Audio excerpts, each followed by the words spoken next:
A wave of blistering heat hits you. Then a sea salt wind.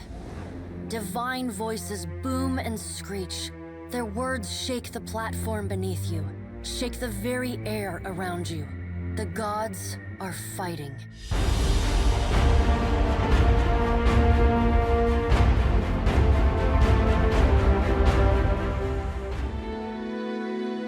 Hello and welcome to session 28 of my Pillars of Eternity 2 Deadfire Lorethrough.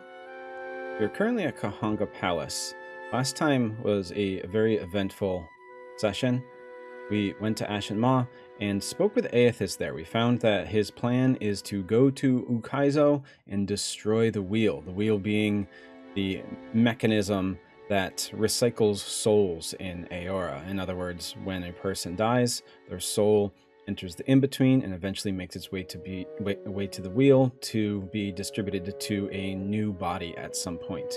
Now, before the wheel, this cycle of reincarnation did exist, but I think it was not as efficient or something. Like maybe some souls got lost, or there was more damage to souls as the more times they were recycled. I'm not sure exactly what the reasoning is, but I'm just saying that so that we know that if he does destroy the wheel, it doesn't mean that souls won't exist anymore. Souls won't be recycled into new bodies or anything. It just means that Kith on Aora are going to have to find a way around it, and maybe to come up with a new way to make it a little efficient. But it won't stop. And I think that's important because at least Aethys's stated goal is to make Kith less reliant on the gods and more innovative within their own societies. He wants the gods to eventually be forgotten, including himself. So all of that is very important. You see that Maia wants to talk to us here, so we'll be doing that in a second. But before we actually get started with the gameplay session this time, I want to, as always, read from the Pillars of Eternity 2 guidebook. We've been reading from the Saints and Relics section. We read the introduction a couple sessions ago, where we talked about how saints became canonized, and then last time we talked about Saint Kamatu the White. This time we will be talking about Saint Cazza the Negotiator. Quick second here. Okay. The tale of Saint Cazza dates back to 1220 AI in Grand Valia. Hers is one of the few stories of sainthood attributed to Woedica, a severe and uncompromising deity who seldom shares any expression of her power with mortals, although we did see that with Theosix Arcanon in the first game. As a child, Cazza's hand in marriage was promised to a local farmer as a matter of business and convenience. Before the ceremony, Cazza negotiated the terms of their arrangement. Cazza is Grand Valia. I believe it would be pronounced Cazza. It's C-A-Z-Z-A, and I think it would be pronounced Cazza, so I'm gonna pronounce it like that from now on. Sorry. Before the ceremony, Cazza negotiated the terms of their arrangement with her husband-to-be until he bequeathed all his lands to her unconditionally. The wedding was called off shortly thereafter, and Cazza walked away from the deal still eligible and possessing a tidy fortune.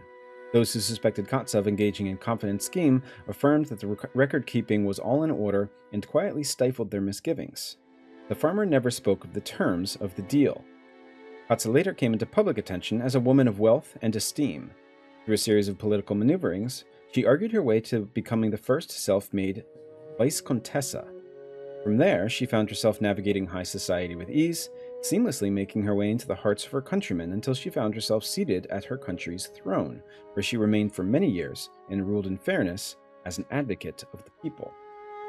Her posthumous reputation blossomed into stories of a woman who could talk her way into or out of anything at all, using a combination of sharp wits and brilliant manipulation of established law. Stories would embellish on her exploits, claiming that she had negotiated with Bareth to sidestep the laws of death, with Remergond to stall entropy and age, with the sky itself to produce no rain clouds over her head, and with the ocean to part in her company. Stories tell of her casting off chains by convincing all the links to separate at once, or walls to crumble, by insinuating that the mortar had lied to the brick. Some believe that Woedica poured her blessing into Cazza to prove a point about the ephemeral nature of existence and the power of disruption. But many more still see Cazza as a folk hero, destined to see her will made manifest wherever she went. So, this is the story of a person who,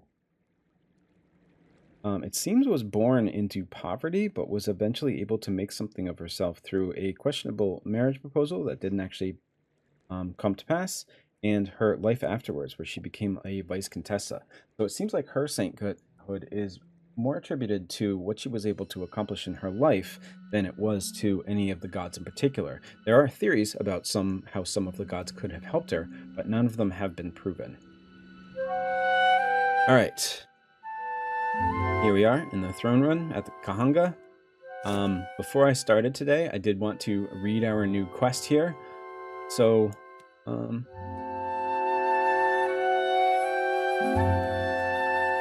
kind of thought that these quests would go away after what happened last time, because we have to choose a side now, but apparently they don't. So it says the coming storm. Aethys has crossed beyond Malgren's teeth and into Ondra's mortar. He makes for the lost island of Ukaizo. Only a capable ship could survive the journey through Ondra's mortar. One of the great powers vying for dominance over the Deadfire might assist in this goal. If all else fails, outfitting the ship independently would be better preparation than none at all. Okay, so here's our options down here. It says to forge alliances or prepare your ship for a hard voyage. No doubt the local powers will want to put me to work in support of their cause to reach Ukaizo. Committing to any of them is sure to anger the others in the end. I could also go it alone, but Aston Min won't survive the journey without significant upgrades. I'd need the very best hulls and sails available in the Deadfire. That is actually what I want to do. I am not a fan of any of these factions here. At a push, I would say that I prefer the Huana. They are the indigenous peoples of the Deadfire archipelago, but the person that we would be helping is Queen Onakaza at the Kahanga Palace, and the upper class, or the... I always get these mixed up. I think it's the Mataru are the upper class of Huana society. The Mataru are the ones that would benefit from this. And it seems like a lot of what used to happen where the Mataru were important, but it seemed there was a more even distribution among some of the lower classes. Now it seems like the lower classes are being forgotten by the upper classes. So I, in the end, don't really prefer them. The Alien Trading Company is all about just making more money despite what it could do to people. The Royal Deadfire Company is militaristic and colonial. And the Principe, I mean, I kind of like them. And Aldis said that what she actually wanted from Ukaizo is just to plunder it. And hey, if we can't plunder it and the end of the world comes, then at least we'll have a front row seat, which I do kind of appreciate. And I could see going with the Principe at some point. But in the end, they are much too violent for me to actually want to team up with. So I am going to see if I can do this alone, which means I think I should go talk to the shipwright in Neketaka. So that's where we are going to go first, after we speak with Maia. So, it's to be Ukaizo, the last great arena of this contest, if you believe that sort of thing. Maia glances away, sniffing. Planting a flag in the sands of Ukaizo is a great way to hang a target on your back. We set sail for Aethys, not an island. Glad to hear that a practical opinion can still shout over the masses. Kind of surprised that she responded that way.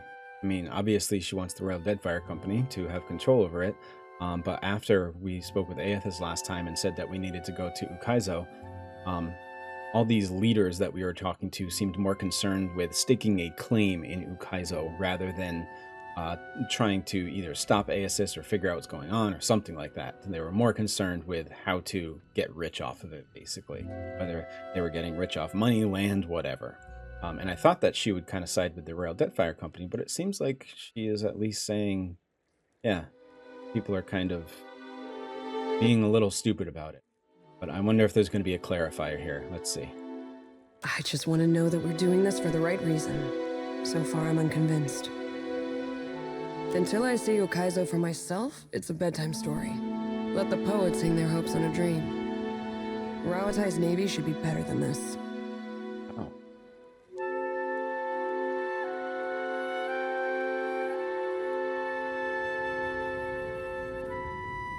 What does Ukaizo mean to you?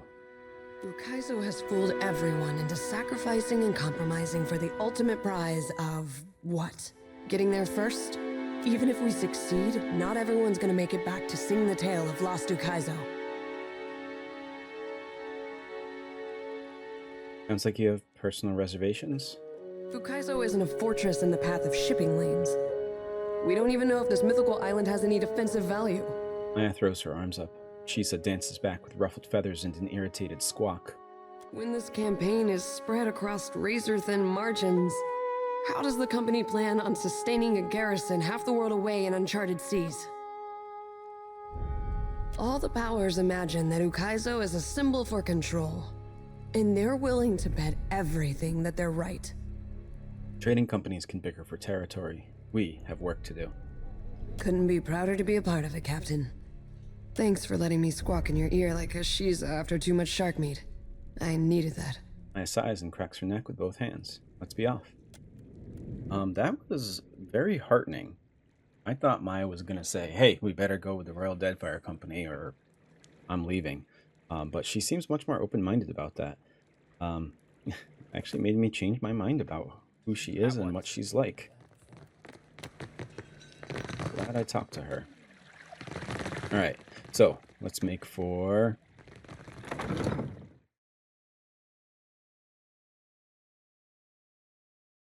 Wildmare. Queensburg. After spending so much time with Connor, I'm surprised. You're nothing like him. Guess poetry just has that effect on me. Oh, you could certainly do worse when it comes to family.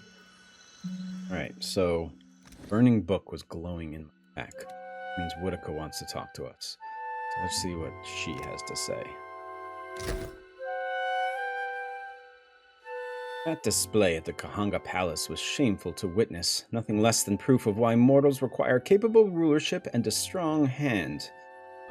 Very Woedican of her, obviously. She is Woedica after all. She doesn't want to go with Aethys's plan to make Kith more reliant upon themselves. She thinks that the gods are needed in order for the Kith to succeed in anything. Although that's probably selfish of her. She wants the Kith to need her because that means she has more power. When I walk among them again, chaos of that sort won't be tolerated. Authority and temperament are non-negotiable.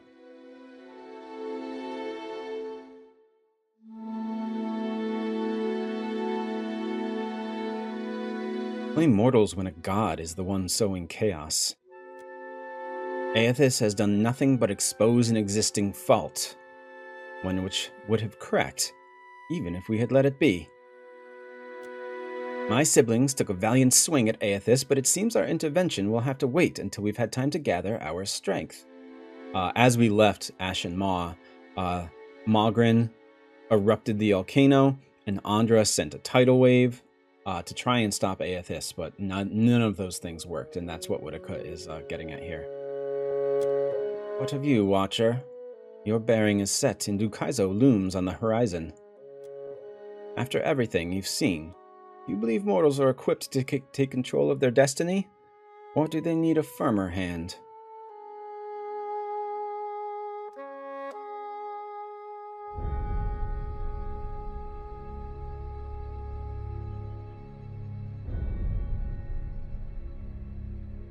Society isn't perfect. It isn't meant to be. Idealism like that will get you into trouble. Someone must impose perfection. Someone must demand it. Without the gods, justice and law have no teeth. Find Aethys. Follow him to Ukaizo. If he listens, then your naive optimism will not be put to waste. So, another of Neketaka's dirty secrets comes to light in spectacularly dramatic fashion. You should think twice about your Huana friends if anyone pleads ignorance about the dragon beneath their streets. Wow, she's talking about the dragon that we found. I don't even know how many hours ago. I wonder if I just didn't speak with her after that. The dragon is not so easily hidden from the world, much less the eyes of royalty. Say nothing to that. The Huana think the diminishing of their oldest talent is a test from the gods. They couldn't be more wrong. Everything they do is a test, and we observe closely. Yet you allowed the beast to hunt the sky again. Was its freedom worth the price of an orderly, balanced society? Think on that. Oh, another one. So, you killed that upstart pirate and put an end to his delusions of grandeur. Bravo. Who's that? Oh, I forget his name. Man, she's talking about a lot of things that have happened throughout this whole game. I thought I might chide you for slaying a ruthless and effective leader, but something about righteous vengeance always brings a smile to my face. What's his name? The guy who was playing the piano and you blew him up. Is it Benwith? I am beginning to question my trust in you, Watcher. This is a sacred communion, and your conduct is beneath any acceptable standard. Even though you're living up to my admittedly low expectations of mortals, know that I am displeased, and that is a dangerous way to approach me. I'm just gonna say, if Woedica is unhappy with what we've been doing, then that means we're doing the right thing. You have no power over me. I owe you nothing. Is that how you see it? Very well, then. I am the one at fault for putting any trust or confidence in you. From now on, you do just as well to leave my book shut forever. Woedica nods stiffly. You feel her presence drift as a breeze, rustling as it goes. Wanted to slam the book shut on her, but I thought maybe we would get some more lore or something out of it, but we didn't. Oh well.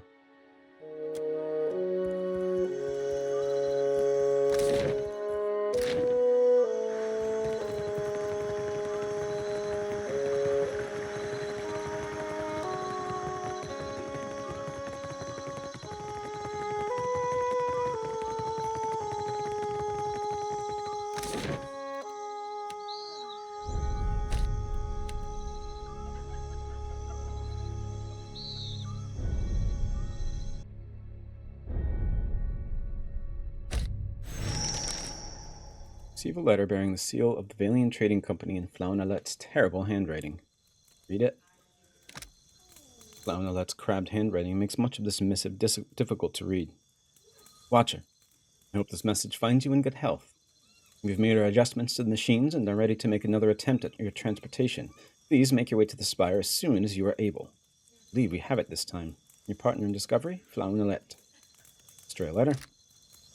Okay, so I was wondering if we would actually hear from them again. Let's, we'll do that. But first I want to talk to, get the shipwright's name, but the shipwright.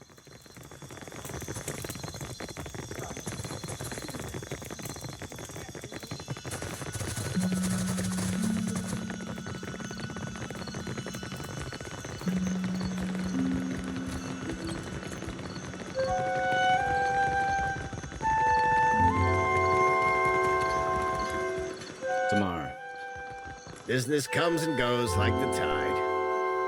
What can I do for you? Oh, come to me. Huh.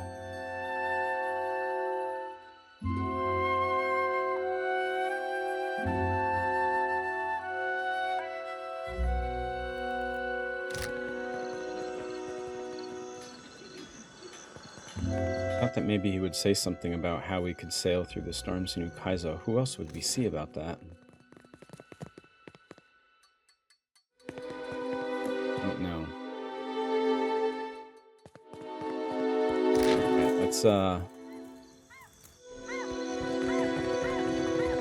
Head to the spires and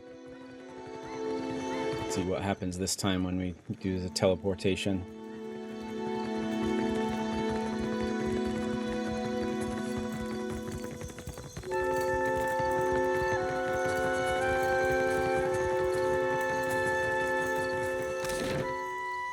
Sacred Stair, that's what I was looking for.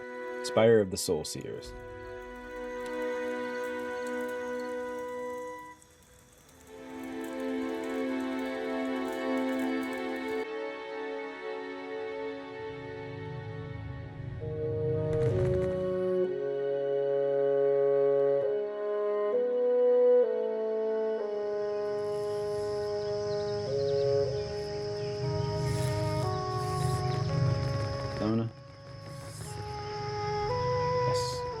Excellent timing. We're getting consistent readings, and I believe we're ready to try again. That is, if you're up for it.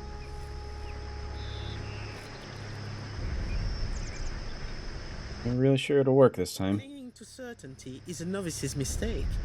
We keep open minds here. But seriously, I think we're on to something. It gives you an encouraging grin. It's just the same as before. You focus on the Adra pillar, the machine gives you a boost. Ready? Great, to work everyone. Let's get this underway. And you, just relax, but also be sure to concentrate very carefully.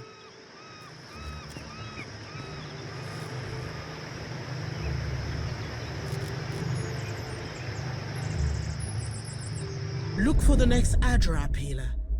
Once you have the connection, just step through. Once again, you feel the essence in the Ondra like a physical thing beside you. This time, however, the cord of energy that tugs at you is insistent, manageable, and through it, you can feel what Flauna was describing. Connection running through the tower and beyond, where it splits in all directions. Color leaches from the world as you drift into the tween. You feel the connection draw taut, like a pulled rope, and then pull. I've got sea legs and land legs, but whatever this is, no good. I'll try not to vomit on you this time, Ishi. Main Underground. The last time we went to the realm of Remergond. Not sure where we are this time, though.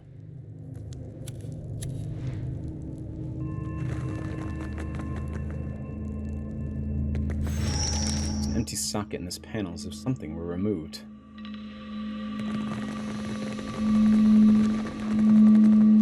What did the update to our quest just say? Found a panel with an empty socket. Seems to have some connection to the nearby doorway.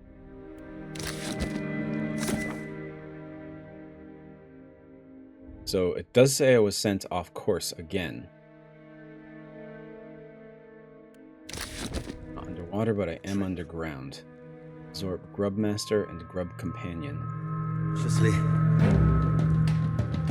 Spider. Or a Plague Striker. Stand together! Sorry, friend. I can't. As you wish. Might as well be hitting the water. Lava beyond sea.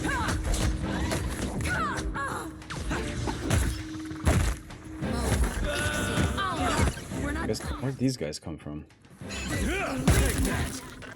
Stay behind. That dog won't hunt. I just totally missed them coming in, or did we dominate them, or something? I don't know what happened there.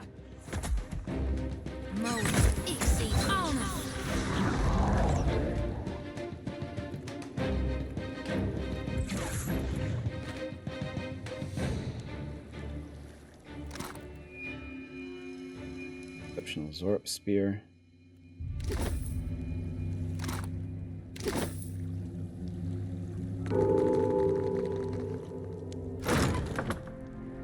Bonesetter's Torque. Grants sawbones. In its flesh and sets bones, removing injuries from the target. Process is crude, however, and the patient suffers lower defenses until they receive proper rest. That's weird. You'd remove an injury, but you would lower your defenses. I wonder if, like, if you have multiple injuries at once.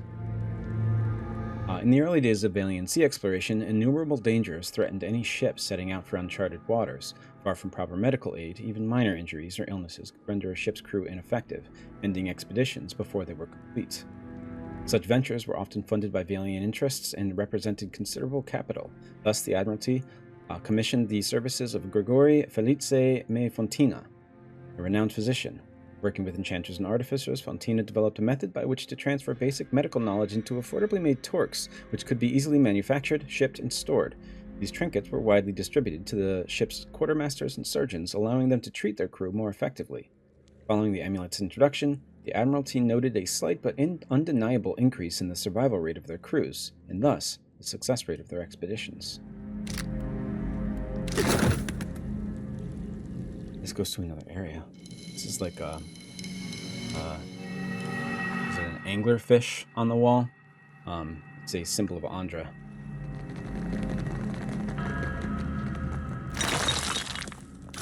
appears.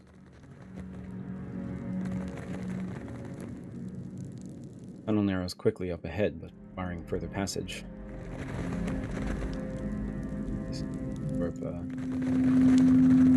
Signals here, symbols here. A variety of glass bottles and shiny baubles have been gathered here, evidently from various sources. Another one. Let's see if we can. Is the shrine to Ngati? Does not say where these go. Zorb Horde.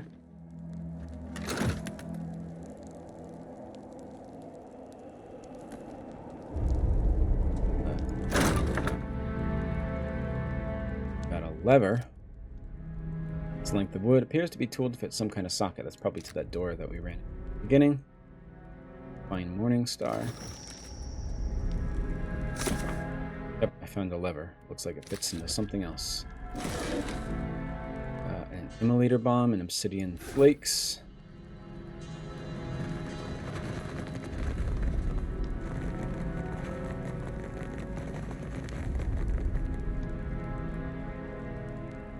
Yeah. A well-built drain canal. Though it has seen better days. Let's go do this door first, because it doesn't lead to another area yet, anyway. Of course. The lever fits neatly. This one does, though. Right. Go into the fish head first. Oh.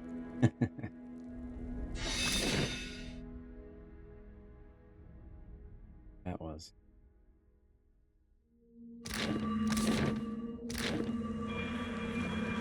Yes. In the world, the point of that was to just be able to get just two entrances to the same room, but the game just... It's not everything has to have a game reason for being.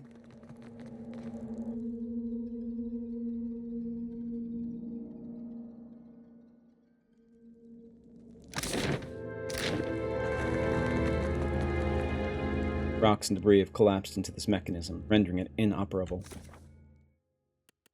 Seeing if the journal updated at all when it came up here. Goes to a world map. Hey. Yeah. No can do.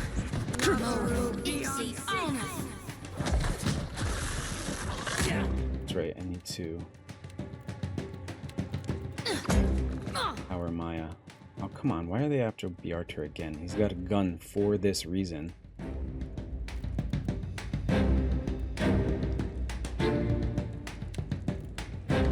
Bjartur's got a soulbound weapon too?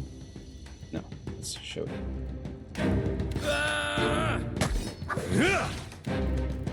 Hey.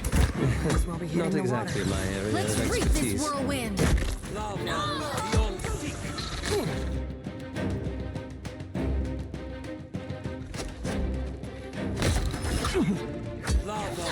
I'll make it. Stand together.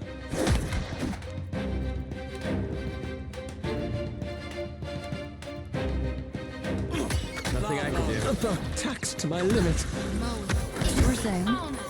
That looks complicated. Things happen. Are they like? I wonder if they're stealth and they just show up because it keeps being Zorps that I didn't know were there. If I can find out.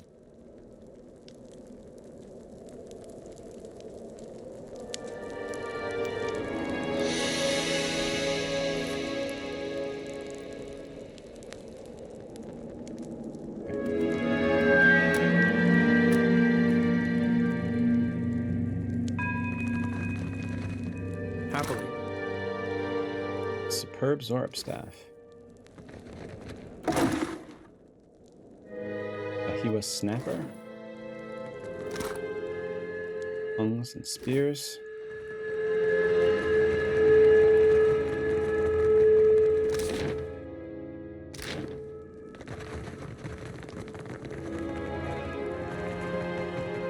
Indeed. This wagon seems to be relatively good repair, in sharp contrast to his weather-worn surroundings. Could be. Wow. Okay.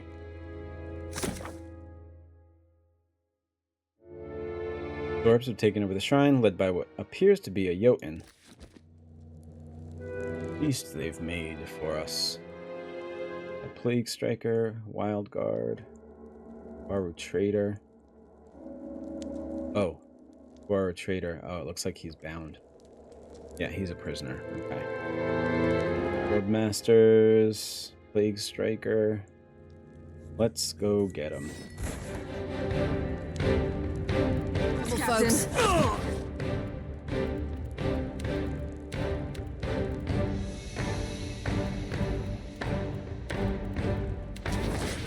That's for my friends. Might as well be hitting the water. That roar, was that just a Zorp?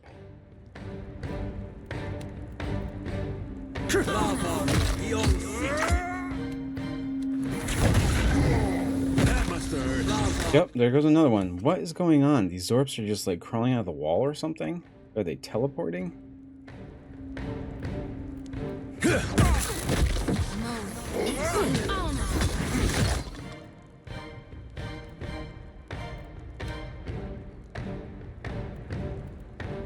She's over here.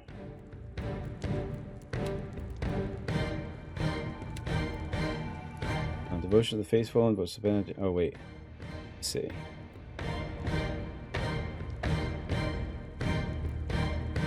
Crowns allies in glory of priest God, imbuing a bunch of inspirations.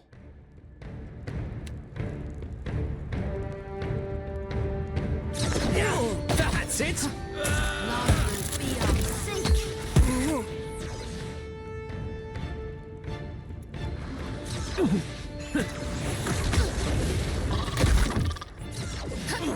That's not very helpful.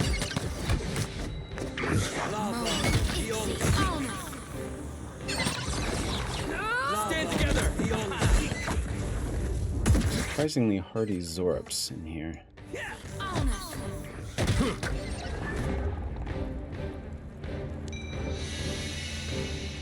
Please. Okay, all soulbound upgrades are completed for Lord Darren's Volge. Let's read the poem attached to it. It's quite a long one, actually. From the sea song Lord Darren's Lads, author unknown.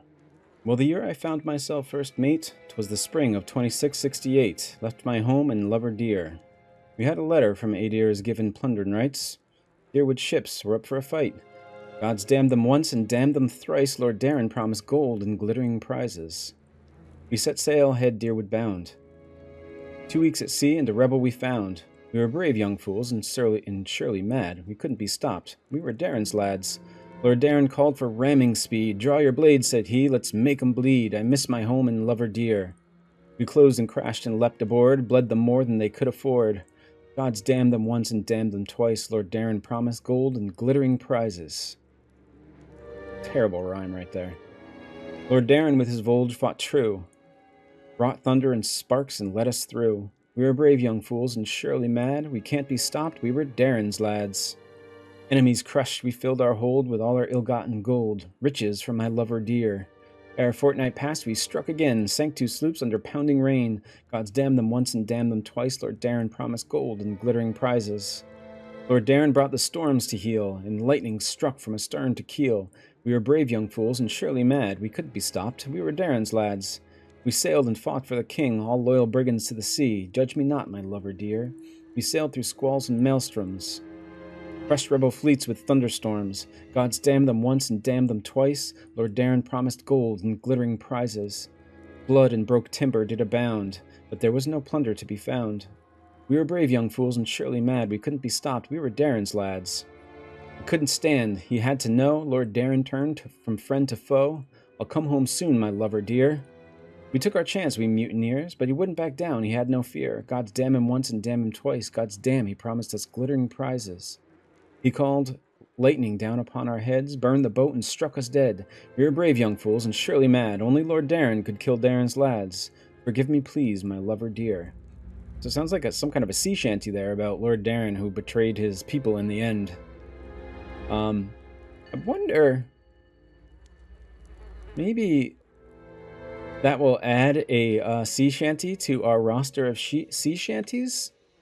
I don't know. I would love it if that were the case. Let me loose! Don't leave me here! I might also wanted to try. I'll pause it so he's not hanging out, tied up for that long. Nope, still, and it's still 2 out of 10.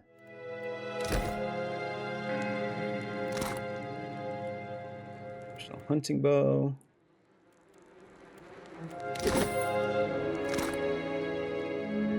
Got Selkie, Kith meat.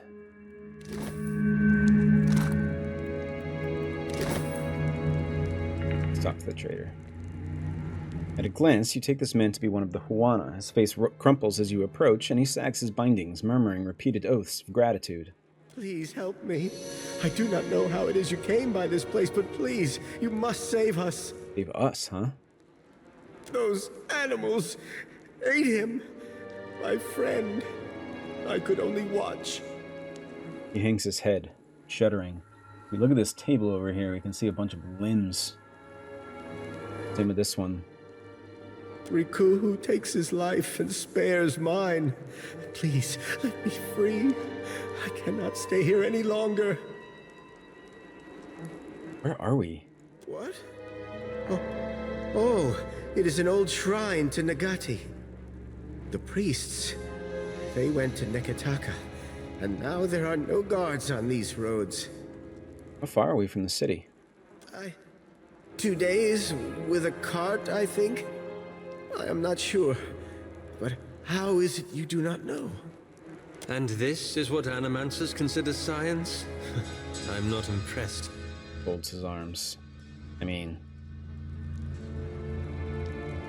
they have failed a couple times, obviously, in what they're trying to do with this teleportation, but that is definitely what science is. Trying things, failing, and then trying again. This doesn't always have a human cost. Hopefully, anyway. How'd you end up here? Doesn't matter. Cut him loose and ask questions later.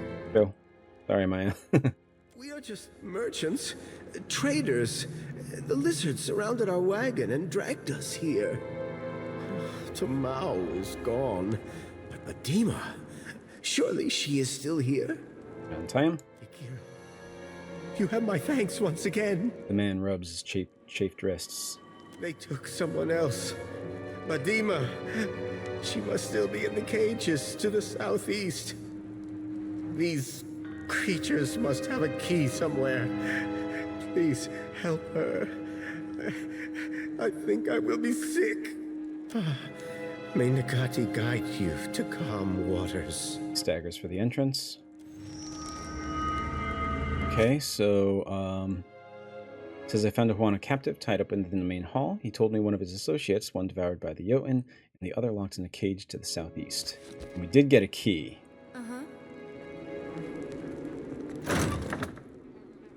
Blade's Frostbite, a one-handed hatchet. Gives you freezing lash. Grants solitude. Gain concentration intermittently while there are no nearby allies. When a temple acolyte from Deerwood decided to leave behind his life of prayer and meditation in exchange for adventure, he carried a simple hatchet as he marched for Stalwart Village. Unfortunately, the acolyte's cloistered life had done little to prepare him for surviving the wild. Halfway to Stalwart, he was caught in an unreasonably bitter snowstorm. As night fell, the storm turned into the coldest blizzard and the region had ever recorded. The acolyte's body was found frozen stiff the next morning. He stood, hatchet in one hand, while the other hand held his collar as if to protect his face from the wind.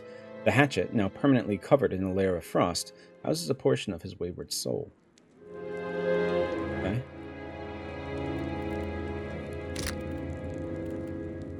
Stalwart is the village from the first game's DLC, by the way.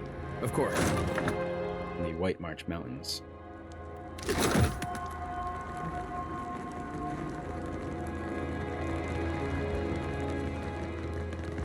Could be a... Wild Guard, Grub Master, League Striker, Grub Companion. Alright, so there's 4 of them here. I want to see what happens, because I'm getting surprised by these guys.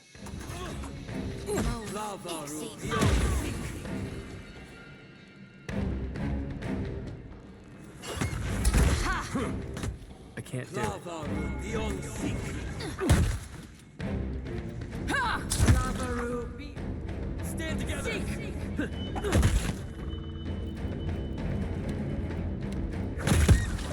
Speak freely.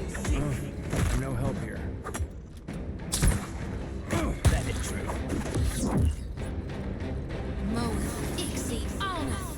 Hey, whose side are you on? Give me the order.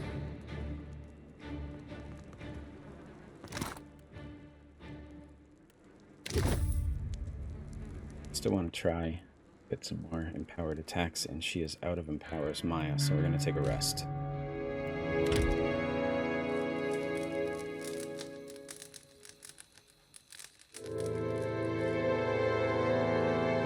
Is it just the next attack? Empower yourself to refill half your expended resources or empower a spell or ability. Empower may only be used on each character once per encounter and are restored on rest. Maybe I have to, like, put it on to something. Maybe, like, her attack isn't empowered.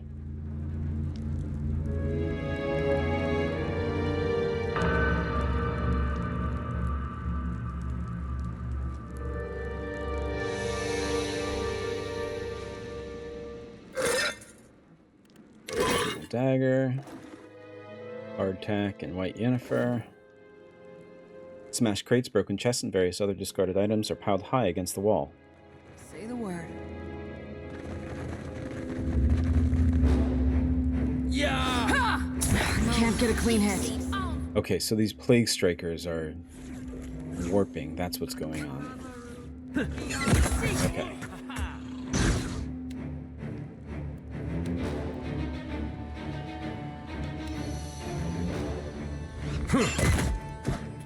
That was about as useful as a bump on a pickle.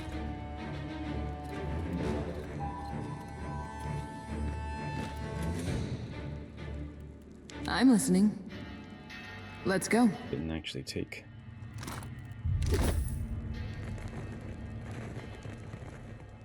Oh, over here. A few chunks of unidentifiable meat lie in a foul-smelling slurry at the bottom of this bucket. Standing within the cage is a Huana woman, clad in bedraggled clothing and covered in numerous scrapes and scratches. She clutches at the bars as you approach. You, quickly, you must help us. Those things have already come to take away my companions. It's not voiced. Dealt with the Jotun. I have the key right here. Then, you've truly done it? Akira, I did not think it possible. Please, what of the others? One of them made it. He's waiting for you outside. Ngati preserve you. I owe you much. I have lost enough today. She wipes her forearm across her brow. I have no goods to give you in thanks, for they were stolen from us. But you are welcome to what you find. I would be rid of this place, and quickly.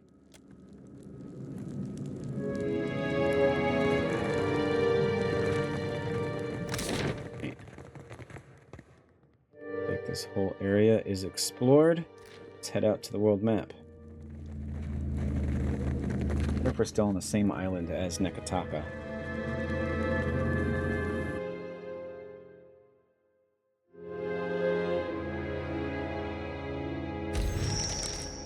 We received an important missive from Captain Fronte. My dearest Watcher, a god with an agenda tends to put things into perspective. Now more than ever, it is imperative we commandeer the floating hangman, if only so that we may chase Aethys to Ukaizo. I have called a meeting of the Consuelo Mezcasitas. Please, sail to Dunwich and join us as swiftly as the winds will bring you. Fortune favor you, Captain Fronte.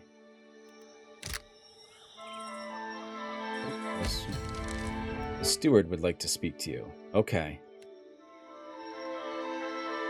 Maybe that's how we figure out what we need to do for our ship. And yes, we are on this island. The same island as Neketaka.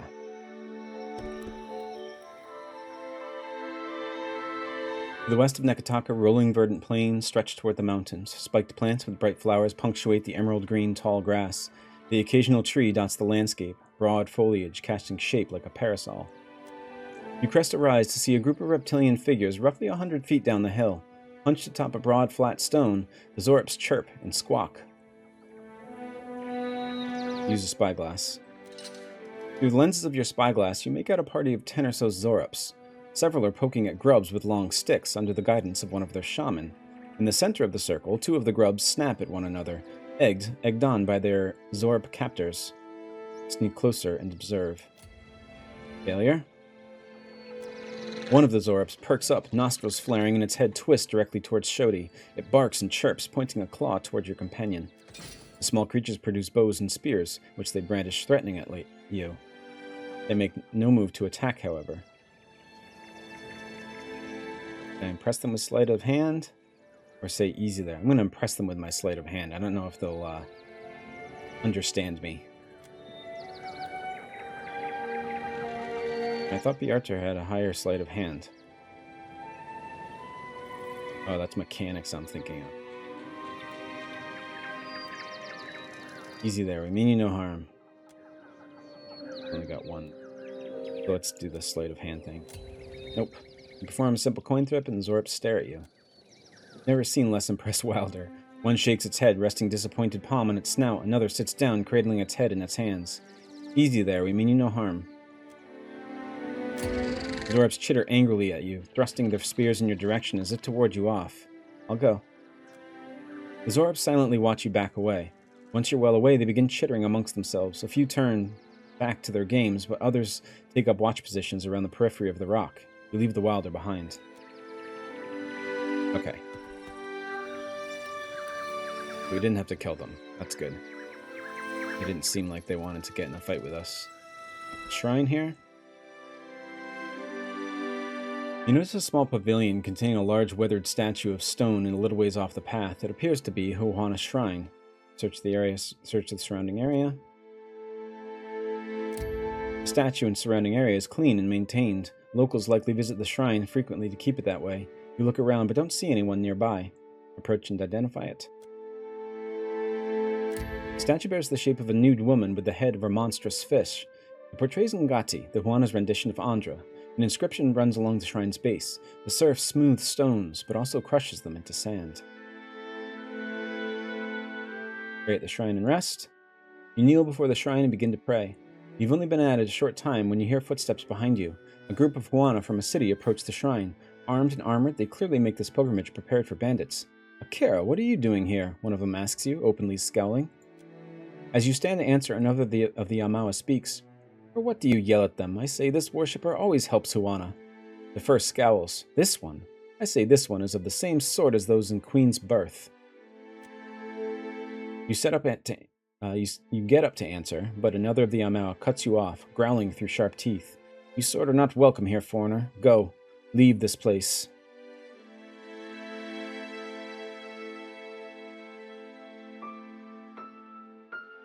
Only come to pay my respects to the goddess for the safe travels of my ship. Allow me to do so, and I'll be on my way.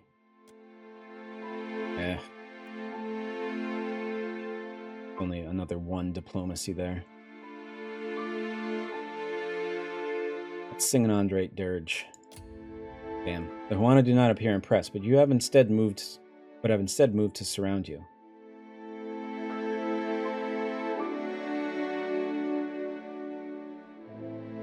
Ask a companion to speak to them.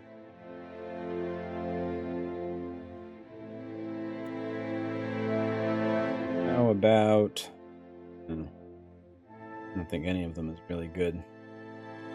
Maybe Maia. Let's try Maia. If the captain wants to pray to your dumb fish, the captain gets to pray to your dumb fish. Oh, damn it. Maia advances a step as Shiza follows suit and spreads his wings open. Their sort never listen, one of them says, waving a weapon at you. We must make them listen. The others nod and begin to approach. Damn it. Just trying to intimidate them. I didn't really want to fight these people. Oh well.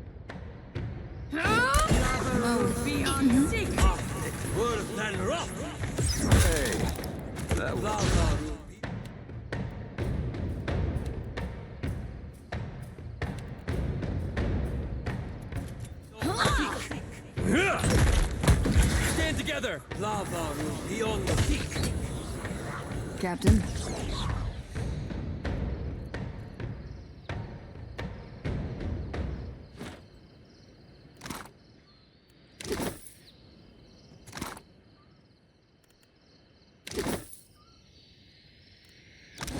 Get any more?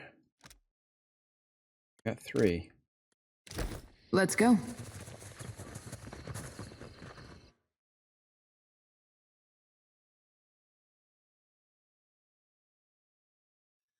like it should just damage people with empowered attacks. It's really tough to figure out how,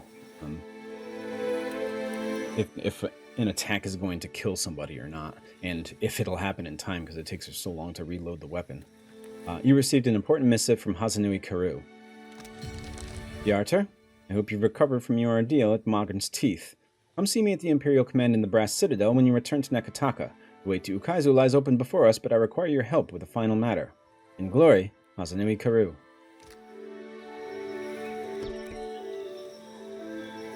Went the wrong way.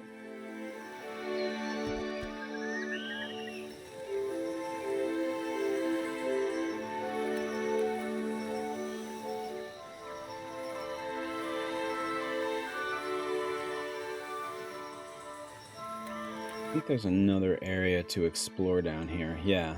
Malkota's Canopy. Might as well go in there.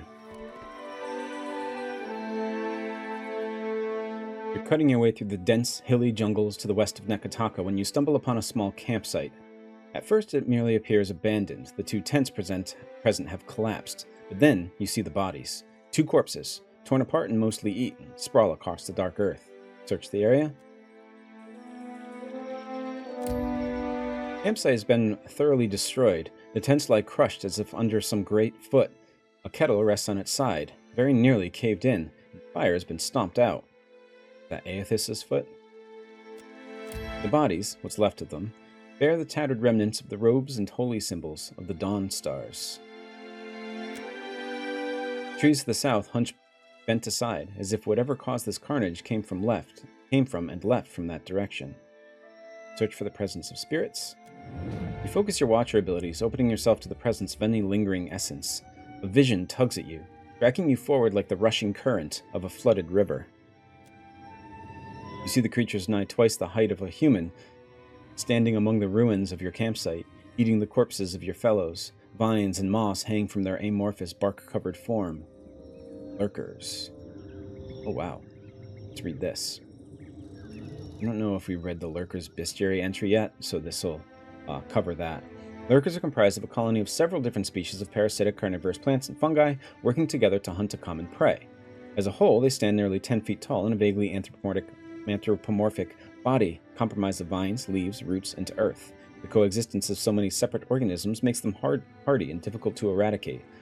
It is usually best to sever the parts that enable locomotion, or should their victim possess fuel and lack finesse, to simply light the entire colony on fire.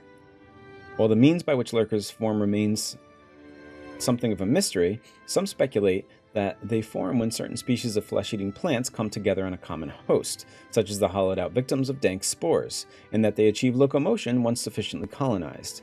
This theory is supported by the fact that many lurkers contain bones and others remain riddled with roots and spores when cut open. Lurkers are notorious for hiding in plain sight, often waiting motionless amongst the trees and underbrush to ambush their prey. They appear to hold a rudimentary intelligence and are at least sophisticated enough to store food. It is not uncommon to see several unconscious victims tangled in a lurker's vines to be saved for later feeding. I think I have read that before, actually. Waves of anger and fear wash over you. Anger and fear, but also faith in Aethys returned. And with a prayer on your lips, you fire arrows from your enchanted bow, each as cold as sleet. You hear a rushing sound to your right and turn to face it. This, again, is Bjartur as a watcher inhabiting this spirit here. The vision ends abruptly. Examine the tracks. You recognize the large, uneven, roundish tracks of those of a lurker, a massive conglomeration of carnivorous plants. You also note a wide groove down the center of the tracks. It seems the lurkers were dragging something heavy behind them when they left. Search for salvage. A few hides, antlers, and other trophies lie around the camp. Maia thumbs her chin, nodding. Gained fangs, antlers, pelts. A small chest buried in the collapsed tent contains a variety of fresh foods. Got some sugar, milk, merkberries, water, egg, pork, fresh fruit. Finish investigating. Let's put the lamp of yours to use, Shodi. Rest now, my brethren. I promise I will safeguard your journey. Head bowed, Shodi sways her lantern for a long while in harvest, providing ample time for missionary souls to accept the pull of light. Let's bury the bodies. The dark soil is soft, and within a couple of hours you've dug a hole deep enough for the remains. You lower them into the ground and cover them, consigning them to the wheel. Aethys and Shodi like that. 2 hours have passed. And the cycle continues. Though the body is thusly shucked, the soul will find its way to a new beginning. Shodi bows her head. Let's follow the tracks. Creatures seem to have put no effort into hiding their tracks, and you easily follow them deeper into the jungle. The path enters a clearing, and you almost walk into it without recognizing the danger. From the edge of the foliage, you see numerous lurkers among a few bulbous dank spores. The primordials remain almost entirely silent, still, seeming no more threatening than the trees that surround them. Use a spyglass. In addition to the lurkers and dank spores, your spyglass reveals a few smaller sporelings lurking in the undergrowth. Furthermore, you see the corpse of a young elven woman, her right leg horribly twisted, the body grasps at a bow to its right hand, and an intricately tooled wood of which appears to shimmer with a fine layer of frost. Let's conjure a magical decoy as a distraction. Chanting quietly, Aloth performs a complex rite and summons something to the far edge of the clearing. It crashes loudly through the thick growth. The lurkers slowly shift and stomp away after the sound. Spores, however, remain. So I guess we were able to lower its numbers then. Shadows. Wait, look there.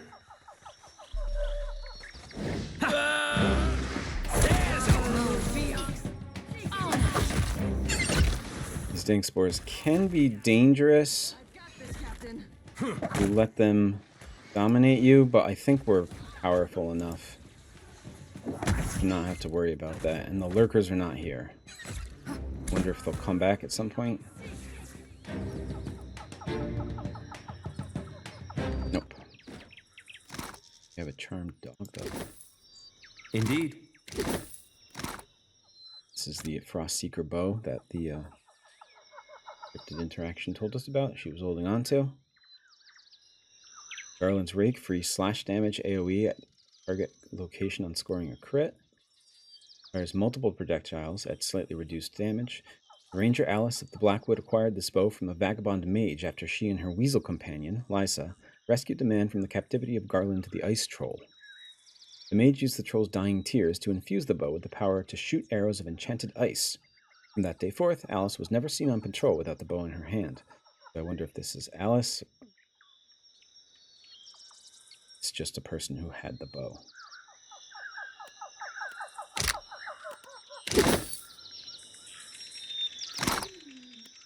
Got some dank spores. Happily. Pixie. Ooh. Plus 25% stride. I think that just makes us move faster.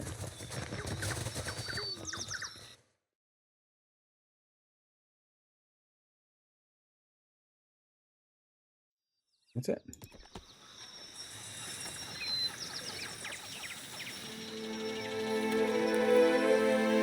We have to go around. Yep. We have our quests now for all of the factions, I think. But like I said, I don't want to do the faction. I instead want to go... I'm going to talk to the Steward and see what she has to say. That's the statue on our ship. We haven't spent much time talking to her during this playthrough, but I think she might be the one that will allow us to figure out how to equip our ship in order to make it through Ondra's Mortar without any of the factions. But first, I want to go to the Sacred Stair again and tell them that their teleportation magic sucks.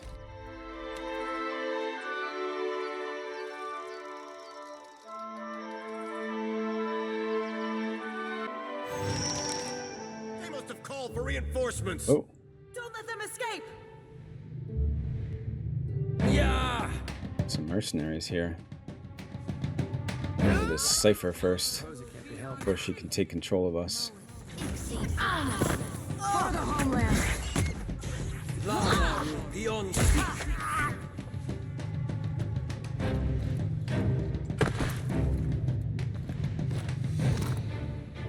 Currency and just some weapons and stuff. Animancer's Energy Blade. Damn, look at that. Deals raw damage and attacks more quickly than a standard blade because it is an ethereal blade. strange animancer's device consists of an extravagant hilt crafted to a jeweler's precision. The pommel, which contains a complex web of binding copper and adra, houses a soul from an unknown source. When activated, the soul released from the emitter only to be pulled back into the adra contacts after traveling a prescribed distance. The disruptive process tears at the edges of the soul, releasing powerful energies along its periphery. The soul is thus caught in a fixed loop that functions as a blade. Kind of like a Aoran lightsaber, almost.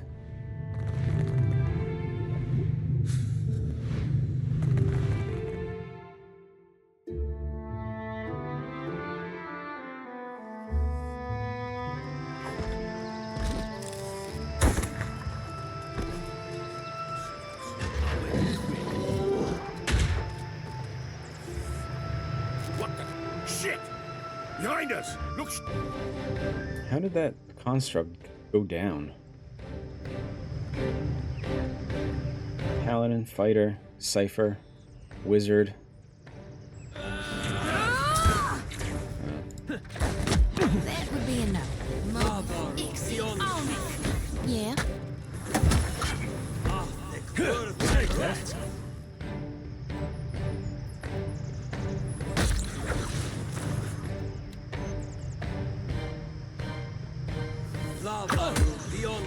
This is futile. No can do. Stand together. What now? All things must come to an end. Even me. Lava beyond seek.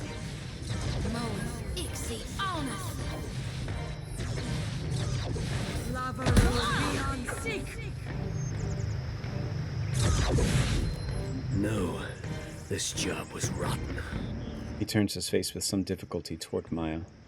We did what you asked. What? Beside you, Maia's brow wrinkles with confusion. Dawning realization flattens her expression.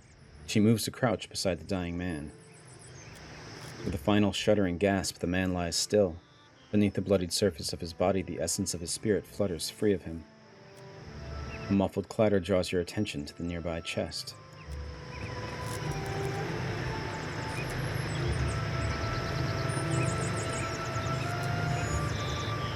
Madiko, I thought I was done for. These monstrous brutes. Look at what they have done. They've destroyed all we have worked toward for a little coin.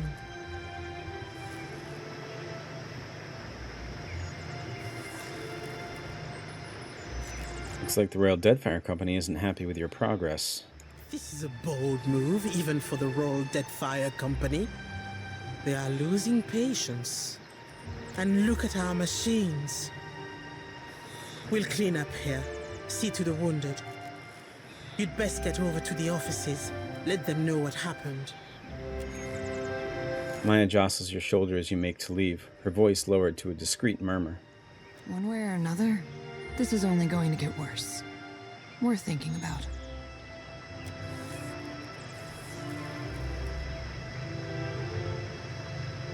I wonder, like, if she actually sent them or if they just knew that she was a part of the Royal Deadfire Company. Got some Rakan field boots. Grants us no quarter. Once per encounter, teleport attack to target.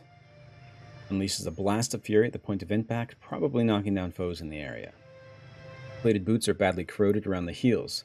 They are worn by a Bleakwalker at the Battle of the Rakan Moor, where the mercenary paladins infamously put down a fledgling peasant revolt on behalf of the local lords. The dissidents had taken refuge in the moor in hopes that the unstable ground and acidic peat bogs would discourage pursuit. Undeterred, the Bleakwalkers marched on the peasants' camp shoulder to shoulder, shields locked. Many of them sank into the fuming fen, dying with little protest. The terrified rebels watched in horror at the grim paladins who survived the deadly march accelerated into a final charge, breaking through the upstarts' thin ranks before butchering them all.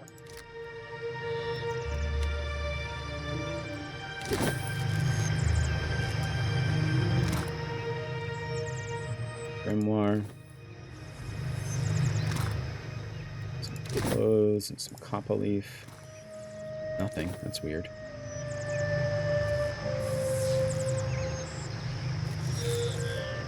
Uh-huh.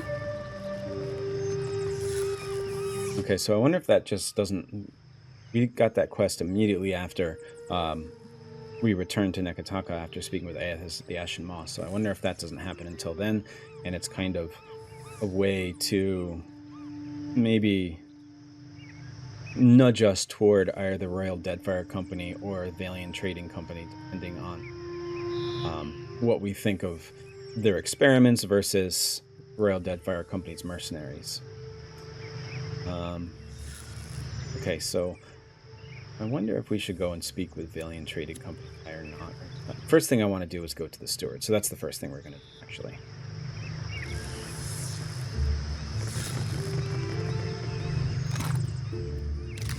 That corpse. I will say, as we make our way over to our ship, I'm saying that I want to try and get to Ukaizo without the help of any of the factions in the game. In my first Pillars of Eternity Lorethrough, I ended the game before I did the DLC, and then I went back and did the DLCs, and then did like a second ending kind of thing. I'm gonna go down this way. It's a lot quicker. You go in first.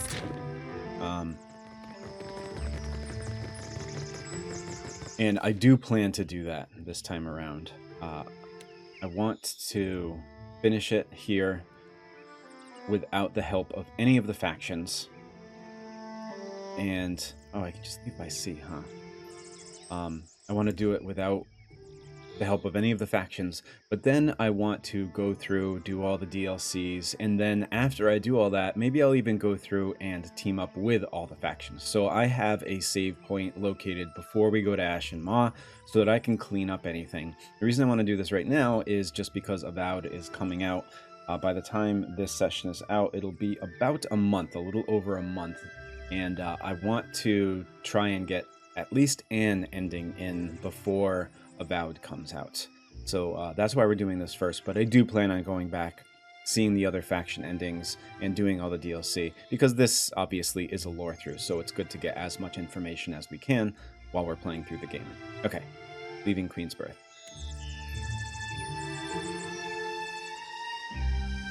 Or leaving Neketaka.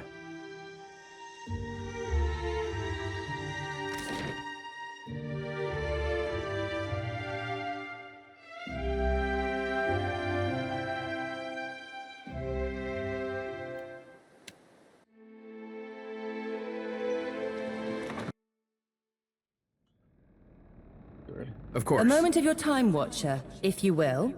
Yes, Steward? I'm sorry, the Steward of Cadnua's voice rises soft and evenly from her cracked bust. Some of the hands discovered an unusual crate in the ship's hold. A crate get into my ship unnoticed. Unfortunately, the ship lacks the defensive fortifications of Cadnua. A crate could have been slipped aboard at any of our ports of call, assuming it wasn't placed among our goods as we took on supplies. What kind of crate? It is roughly a yard to a side and labeled beans. The hands who noticed it were tasked by the cook to bring up ingredients for the evening's stew. Steward, I'll go see what it is. The hand left the crate in the hold if you wish to examine it. The bust falls into balance. Open the strange package you found on your ship. Is that this one? Happily.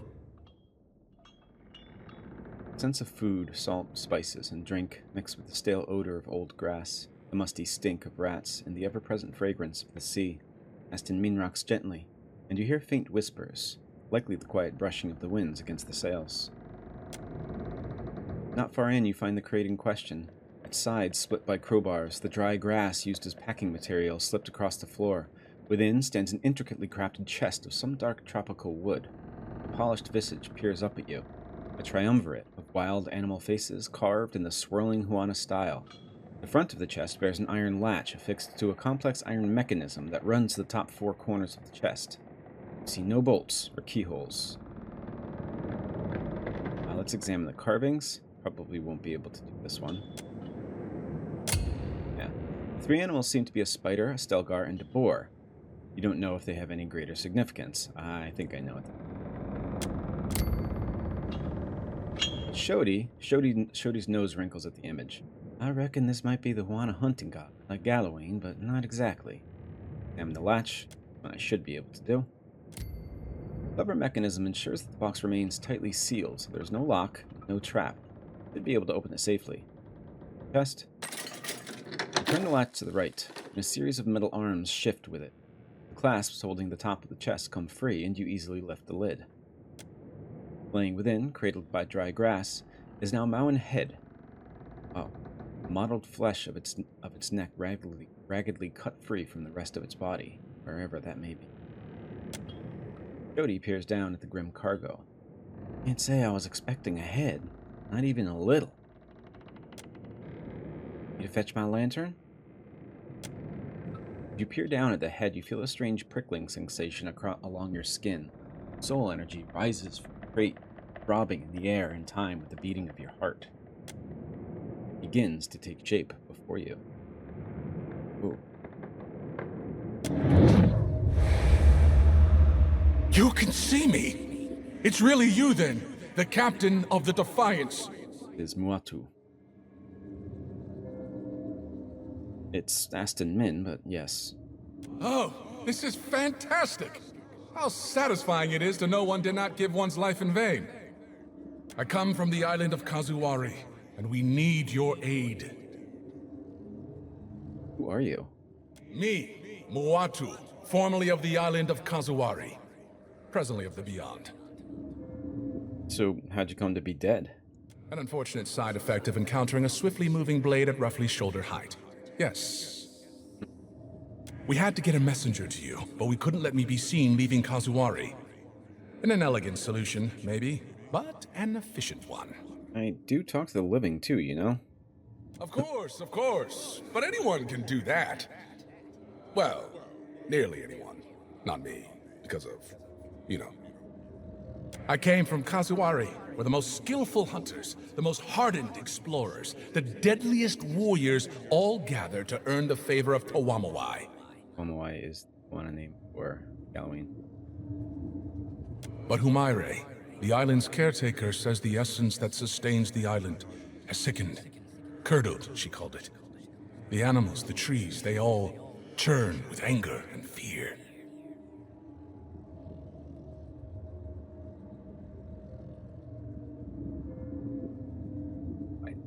Excuse me.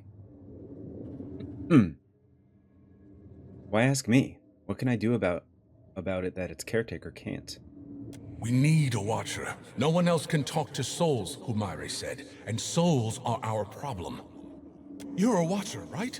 The watcher, the one who died and lived again, who speaks to the gods. That's the watcher we need.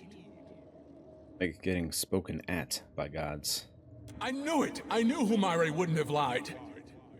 You will help, won't you? I'll help if I can. What do you need me to do? Oh, that's fantastic! Thank you! Speak to Humaire at Kazuwari, Watcher. She'll be able to better explain the situation than I am. Where's Kazuwari? Kazuwari's a huge island west of Hasango. It's pretty hard to miss, what with the high cliffs and waterfalls. There's one thing you should know.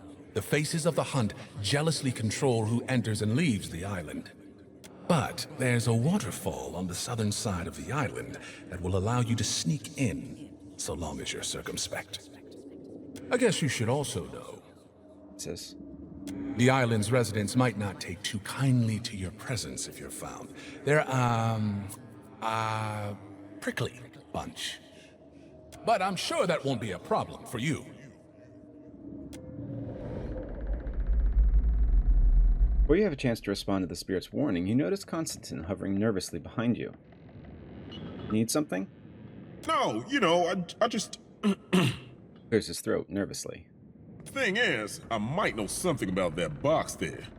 A little more than something. All I'm saying is, maybe you don't want to touch it.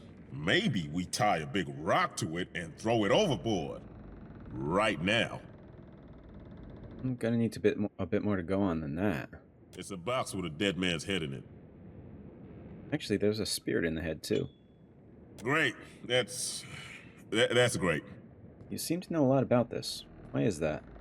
Maybe we should talk about it later. You seem to have your hands full. Hey, hello? I'm still here. Are you going to help us? We could really use the help.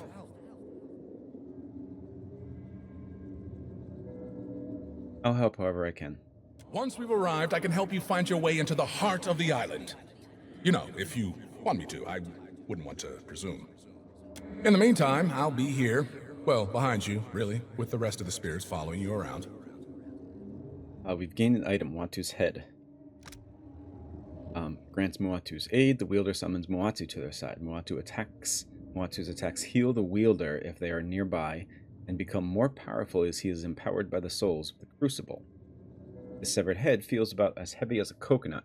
It smells faintly of embalming spices and thyme and lavender standing out in the subtle bouquet. The soul bound to the decaying flesh rests in a dormant state. The right incentive could usher it back to awareness for a limited span of time. Wow, so that's like a summon thing.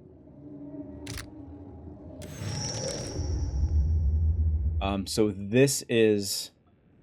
that's the start of one of the DLC, the Slayer Seeker Survivor DLC, which is aligned with Gallowing. That was not.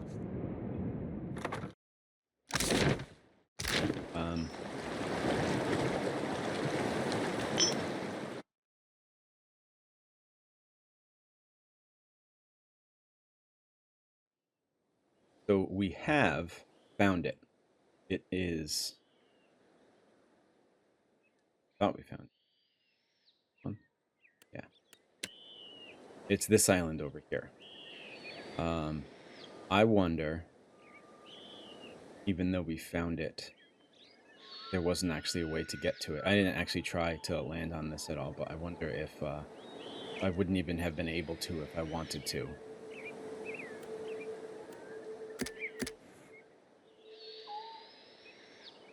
Okay. So I was kind of hoping that the steward would let us know how to get to Cazza without the help of action.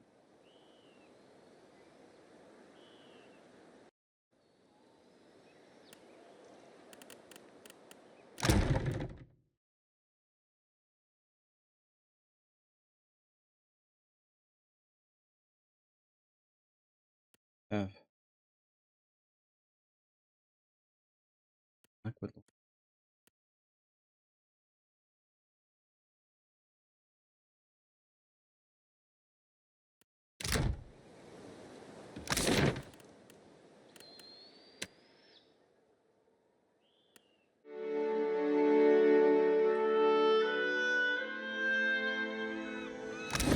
So I have this Blackwood log here.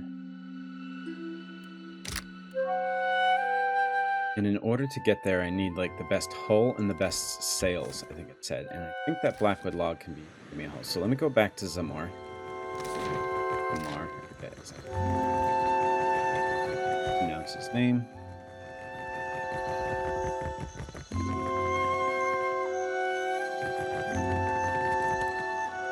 Business comes and goes. Come take a...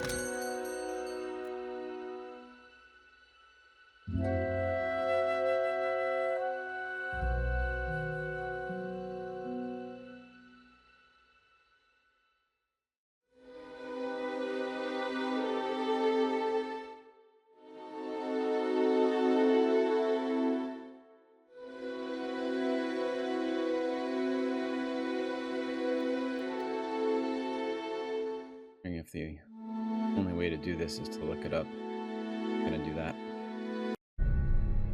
So, I need to purchase the Dragon Weave sails, which are the best sails, and 3 more Blackwood logs in order to craft the hull that I... Sorry if I looked that up. I wanted to see if I would be this.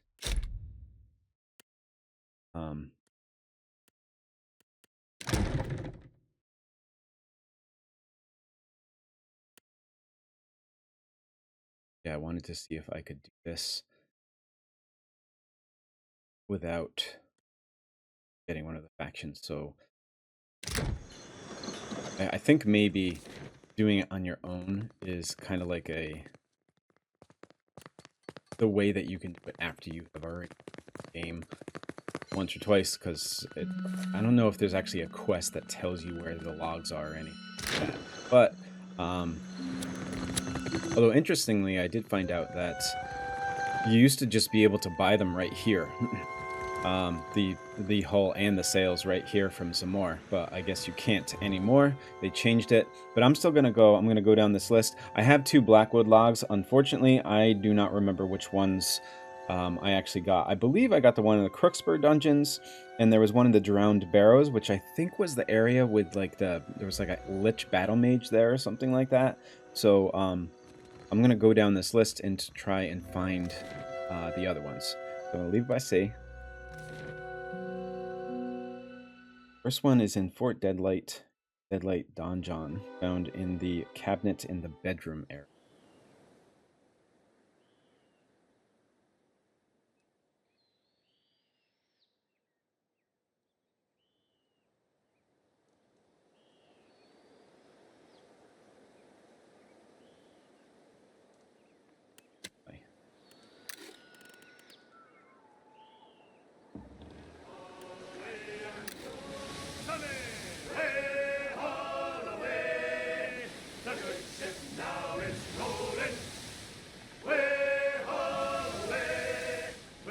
You find yourself in cold, suffocating darkness.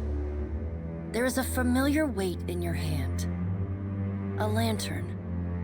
It sputters to life, and the world shifts into focus. A staircase spirals endlessly below you. With nowhere else to go, you start down.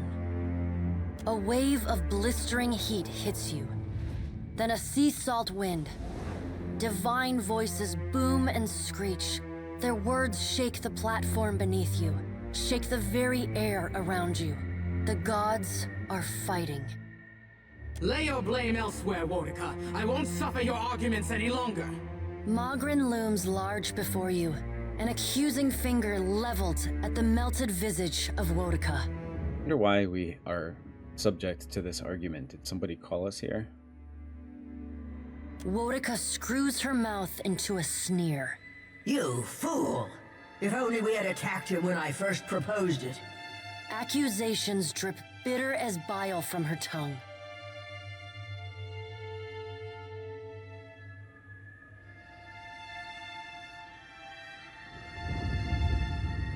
Aethys could be destroying the wheel right now, and you're arguing. You would dare interrupt me? Woedica extends a hand, looking for a moment like she intends to swat you from the platform. But the pallid knight gives her a long, impassive look, and at last, she jerks her hand away. Just as a reminder here, far to the left, the anglerfish, that is Ondra. And we have Woedica in the crown. She's the one in color right now because she's speaking. In the background of the eyes, that's Wall. This knight here is Bereth. This is Mogren, the flaming head, and on the far right we have Hylia, all the birds there.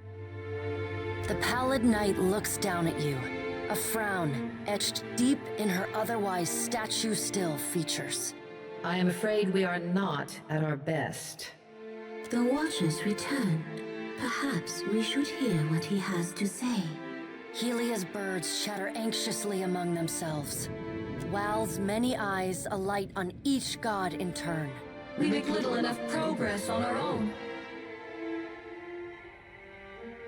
Progress? Are you planning something new? We try, but agreement eludes us. Ondra's storm-dark eyes swivel to meet yours. Is there nothing we can do? Mogren glances at the pallid knight from the corner of her eye. After a thoughtful pause, she speaks. The time has come for us to seize the power we have long left untouched and absorb our scattered children. Are you suggesting that they just absorb all the souls of Kith on the aura? Ondra nods, her lure bobbing bright. Terrible though it would be, perhaps you are right. Didn't Mogren mention this once before? I did, and I was scolded like a child for my terrible audacity. A curl of steam rises from her nose. The Pallid Knight looks on, impassive. Should we be killed, we may possess the bodies of our godlike children. Or should we face a force too powerful to stand against, we can absorb their souls, granting us additional strength. Okay, so it's not all the souls of Kith and Aora, it is the godlike souls that they can absorb.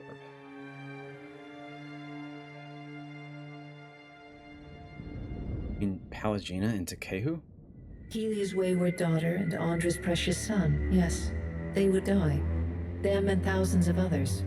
The Pallid Knight speaks with the chilly temperance, possessed only by the god of death.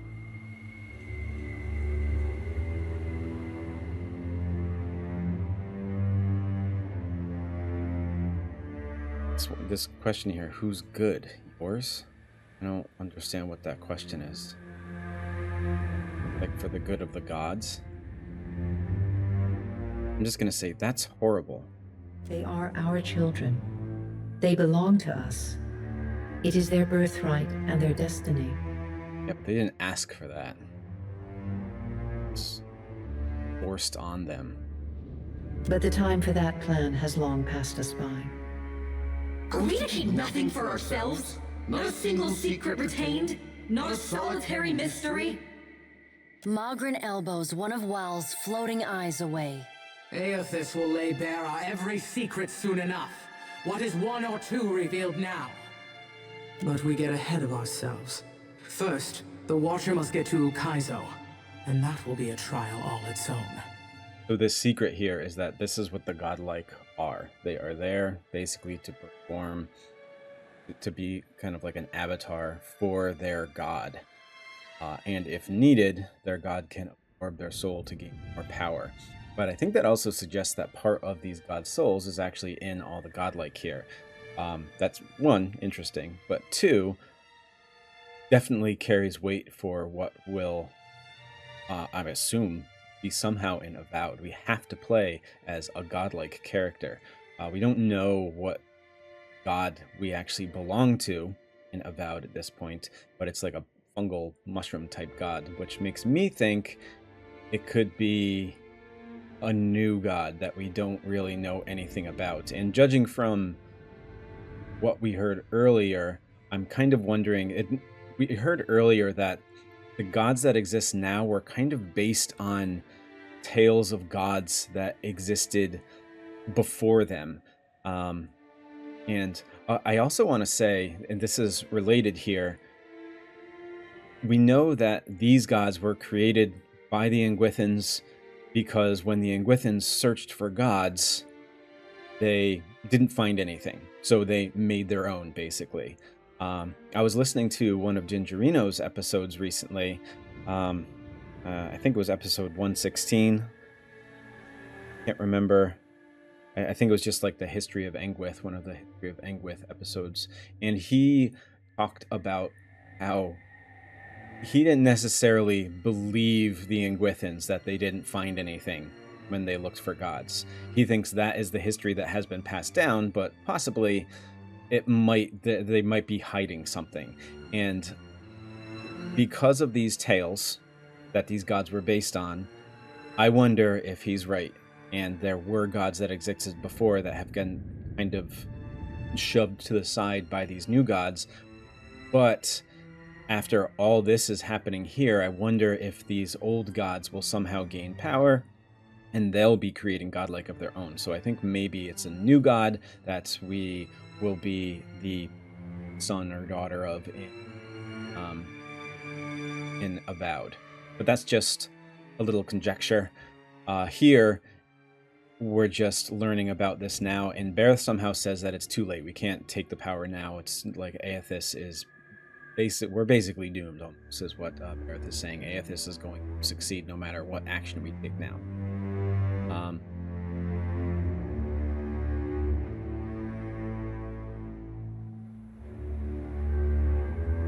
just going to say, what do you mean? The last thing Magrin said is, but we get ahead of ourselves. First, the Watcher must get to Ukaizo, and that will be a trial all its own. What do you mean? The Guardian of Ukaizo has stood watch over that place for millennia. It will not stand aside, not even for Bareth's herald. Helia, who had been lost in quiet, anxious conversation with her birds, breaks in. It yet lives. Of course. Our progenitors crafted it. A pair of Helia's finches come to join Wow's floating eye. They hover just out of Mogren's reach and swoop in to poke her when she's not looking. And the Watcher will be forced to reckon with it if he wishes to confront Aethys. The birds at last linger too long, and Mogren slaps them away. They burst into a cloud of essence, then reform, and fly in a screeching chorus back to Helia. So not only do we have Ondra's Mortar, but there is a Guardian of Ukaizo as well. Guardian of Ukaizo. A creature crafted by the Ingwithans to protect the machinery of reincarnation. It doesn't care much for visitors. Will you divulge our every secret to the Kith, Mogren? I already had that conversation, Well. Mogren shrugs. If it suits me. Go prepared, Watcher. The Guardian will not stand aside, not even for the Herald of Bareth. Why can't you just get rid of it? It is its own creature, Watcher. It does not listen to us. There is another topic we have yet to address. The Pallid Knight holds up one gauntleted hand, and the other gods fall silent. Tell me, Watcher, where do you stand? What do you think of Aethys' scheme to destroy the wheel?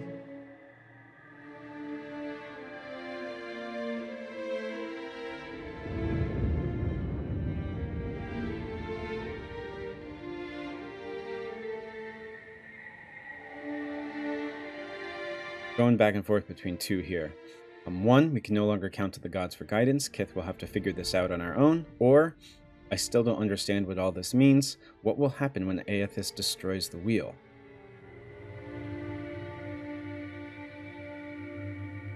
I'm gonna do that one. Still don't understand what all this means. What will happen when Aethys destroys the wheel? The Pallid Knight spreads wide her hands. Think of the beyond as a reservoir, the in-between as storm clouds, and souls as rain. When a living thing dies, its soul enters the in-between. And when the in-between grows full, it releases souls into the beyond, where they wait to be redistributed to new bodies, new lives. I think that's the first time we've heard about the between growing full. So there is a limited amount of space in the in-between. The wheel is the process by which souls are moved from the in-between to the beyond, from the rain cloud to the reservoir, and from the reservoir into the living world. Without the wheel to mediate the transfer and redistribution of souls, the souls of all who die remain in the in-between. And without souls to fill it, the beyond gradually empties, trapping all of the remaining souls in existence in the in-between. When the beyond is empty and the last creature on Aora dies, that is the end of everything. It is Rimergon's future, the one he wants for us. How does that affect the gods? Soul essence sustains us. We feed off it, off the little fragments you mortal kith shed like snakeskin as you pass into your next life. Without sustenance, we starve as any mortal might. We die and leave a great silence behind, an eternal emptiness from which nothing is born. Though somebody's lying. Aethys suggested that if he destroys the wheel, then there will still be hope that this cycle of reincarnation existed before the wheel. Bareth is saying it can't. Everything will just get trapped in the in-between, nothing will get recycled, and eventually everybody will die, including the gods.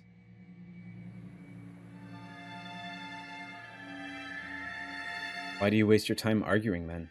How can we not? We are each of us beholden to our natures. It is how we made ourselves, just as you are bound by the choices you've made. Tell us, Watcher, where do you stand? We no longer count to the gods for guidance. Kith will have to figure this out on our own. Perhaps you misunderstand. This is not a test you will overcome on your own. Aethys intends to change the fundamental structure of life and death. But that is what I was saying we'd have to figure out on our own, not stopping Aethys. It was what to do after Aethys does what he does. Does that not frighten you? You, Kith, who are most vulnerable? Oh, I'm terrified. Aethys loves the mortals more than any of us. He has always been their greatest champion. He believes Kith will rise to his challenge. I am not so sure, but I look forward to watching them try. How did Aethys fool you all? You're the most powerful beings in Aora. Also, I don't know. Like, Mogren says that Aethys was the mortals' biggest champion, but I mean, first he inhabited St. Widewin and led a war against the Deerwood, and now he's just taking souls, countless souls, in order to move his gigantic body across the Deadfire. That doesn't seem like the mortals' champion to me. But I am going to say this. How did Aethys fool you all? You're the most powerful beings in Aora. He found our blind spot and exploited it admirably. By the time we even had a hint of what it was he intended, it was already too late to stop him. If we still had our bodies, we could oppose him. Woedica balls her bony hands into fists and glares long at Ondra. Do not lay your blame on me. We set them aside after I killed Abaddon, it is true, but you did not fight the decision then. She turns her back on Woedica then, and looks instead to the Pallid Knight. So they had bodies at some point, like physical bodies they could inhabit the earth with, but after Ondra killed Abaddon, which we learned about in the first game, they abandoned the bodies. What if Aethys is right, and Kith succeed in rebuilding the wheel? What then? Remake our world without you in it. Such hubris. Kith will make a mess of things. You cannot help yourselves. You must be controlled, lest you stray and fail. And what if they fail? Then they die. And so do we. We have to help them. Helia's voice rises, near to panic. Woedica drives her fist into her hand. Help them! We should finally bring them to heel! The Pallid Knight raises a hand and stares at Woedica until she falls silent. So Bareth has power over Woedica's. Watcher, Aethys yet values your counsel. The Pallid Knight's eyes bore into yours. An impassioned plea from the Hound of Aethys may still temper his actions. Confront him at Ukaizo. Try. Again, not for you guys. I can't say that. Not for you, but for Kith. The future of Kith and the gods rests on your shoulders, Watcher, so I hope that you do. The Pallid Knight's stern countenance softens. Time moves swiftly away from us now. The Pallid Knight spreads her hands before her. Go, Watcher. Do what you must. The edges of your vision begin to dim. Like a sun setting, twilight encroaches on your mind. Wait, what happens if I fail to convince Aethys of anything? You will not fail. The Pallid Knight conjures a blinding white light in her palm that swiftly grows to engulf the room. Then, the crack of thunder rends the air, and you feel the floor drop out beneath you. You come to flat on your back, staring at an all too familiar ceiling. Alone, once again.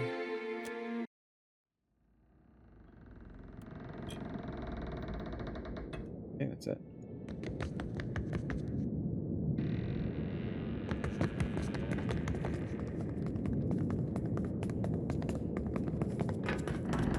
Rekka has anything to say. My friend, hello.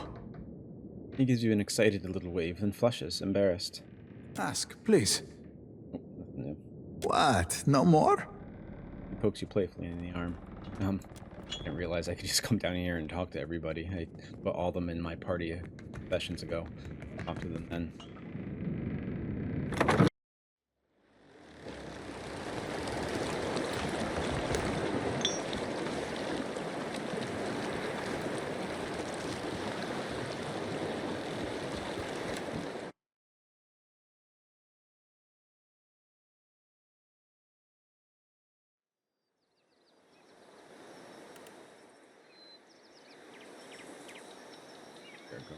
Two.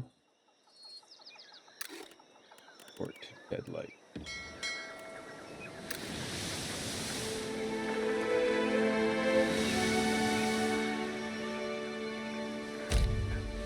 The sea seems fair, but something shifts on the horizon.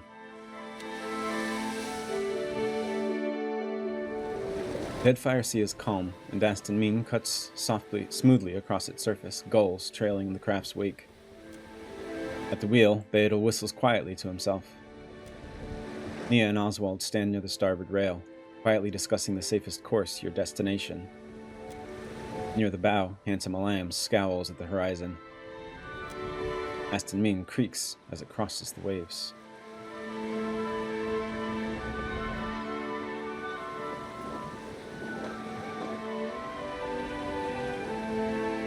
I'm gonna whistle along with Beadle. Beadle grins, whistles a bit more loudly, and picks up the pace of the tune. Morale gained 5. The breeze tugs at your clothes as the salt-laced air shifts. Handsome Lamb mutters quietly, "Wind's changing. Feels ill." A long gray line stretches across the horizon. It seems to shimmer, like the air on a hot day. Naya's nose wrinkles and the sailor stares into the distance. No storm, that. Too low, and growing too fast. A quiet rumble rolls across the sea as the line grows, a massive swell of water barreling towards Aston Mean. This is a Leviathan, maybe?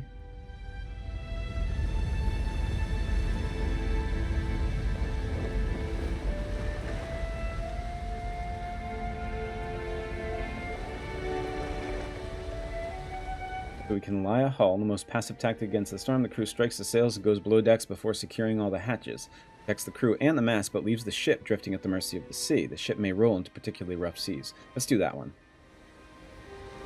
You can either go straight into the wave or keep an angle. The crew huddle at the darkness as the ship reels and rolls. Aston Mean creaks worryingly as the sea beats upon it. Somewhere, something cracks. Damn.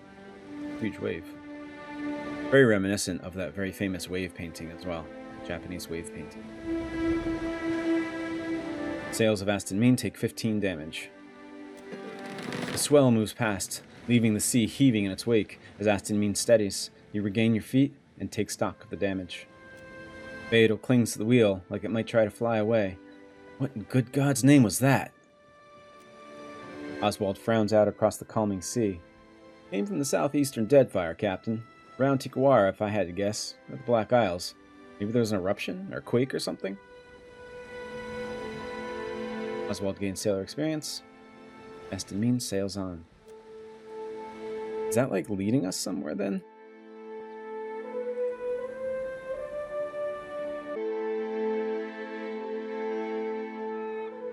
Okay, so it says Deadlight.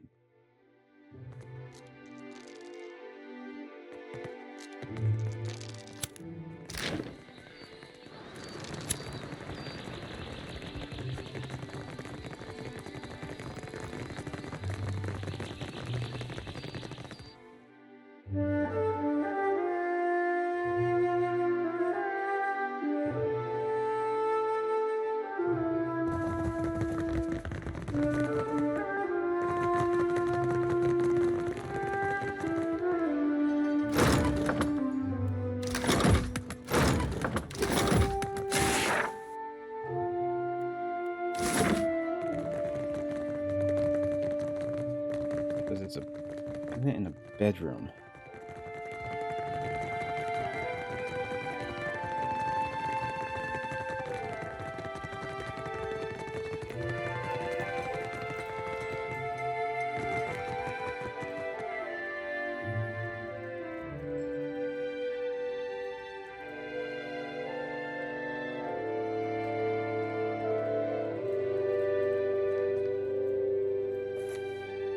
where Aldis is then.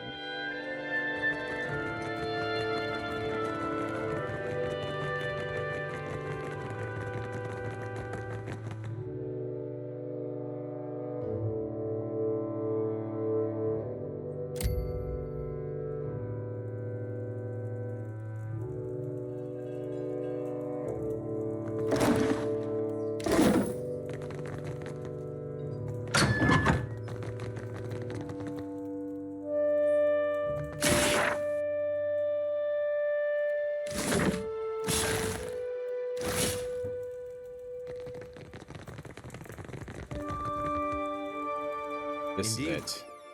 There's a Blackwood log right there, so that's 3 of those. Just a moment. Hope that helps. Boots, jade, and silver loosh.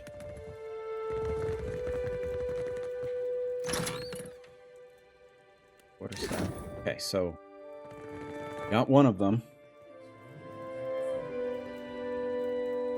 I think we got the one in Crooksburg, so I'm going to try to go to the flooded cave. It's the far northeast of the world map.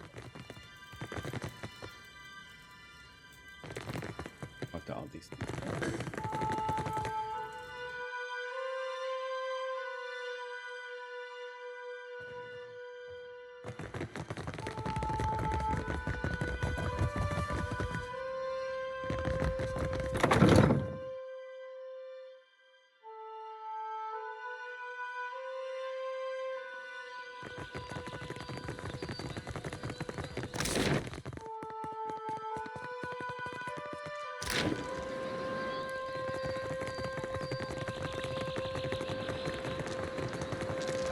Also going to sell a bunch of stuff with, let's see. Yeah, I won't do that because I. So the northeast corner of this flooded cave here. I explored it already?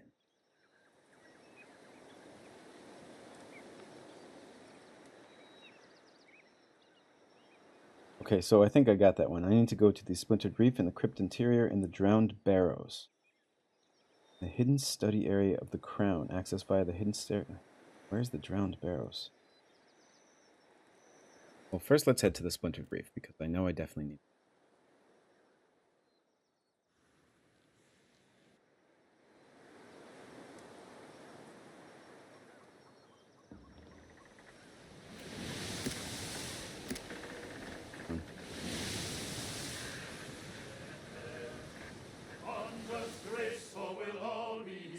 As we sail down the Deadfire way, they say in Deadfire the luminous goes, Vivo Incidente, and so that's where our brave ship goes, to make our fortunes one fine day. Hold fast to the helm, hold fast to the wind, Vivo Incidente. Caught by that one.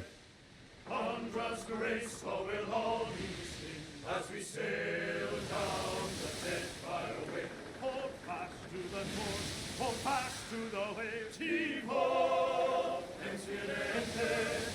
If we don't wind up in salty graves, we'll come back to Sorrento someday. Hold fast to the helm, hold fast to the wind. Heave-ho, Incidente.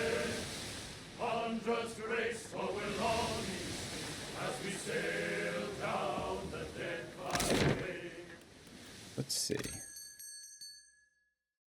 Here they are. You need these dragon wing sails. I'm gonna buy those. And I'm gonna sell a bunch of stuff, so you will not see that. Got my dragon wing sails, and I still come out with 23 grand, 23,550.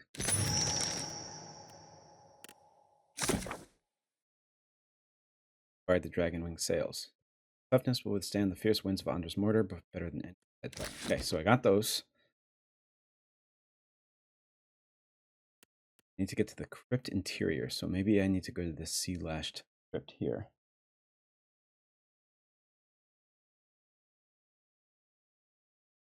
We've already been to the boathouse, we've been to the pickled eel, and forget his name wanted the island further and get rid of somebody that was probably up in this outcrop right here. forget the exact quest, but we'll look at it once we... Let's head there.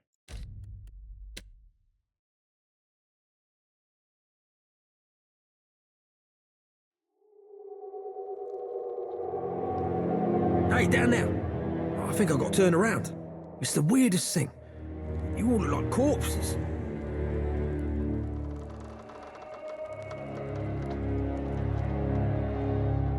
What was I thinking? Ah!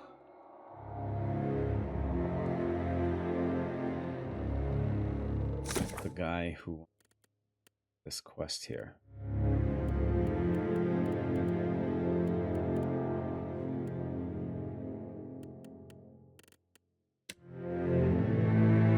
Copperhead revealed that he believes that everyone in the town is under the illusion that they are living kith. Somehow the helmet he salvaged blocks the magic, which appears to emanate from the top of the crypt at the center of town. Okay.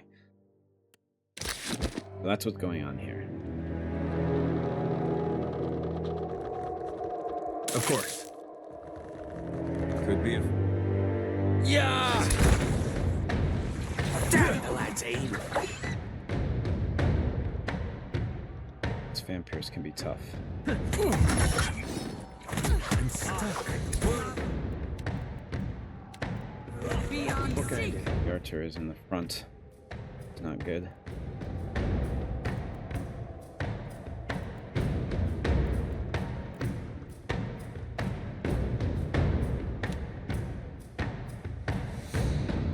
That will work, trying to dominate a vampire, but let's see. I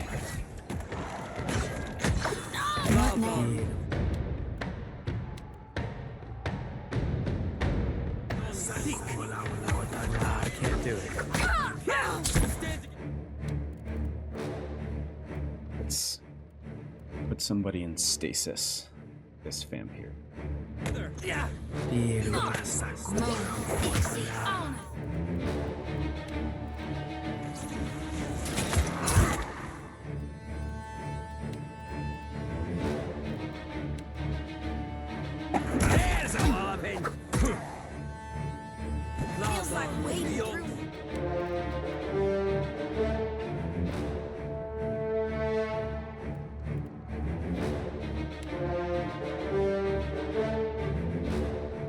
Rebirth awaits me. But what now? Right between the eyes.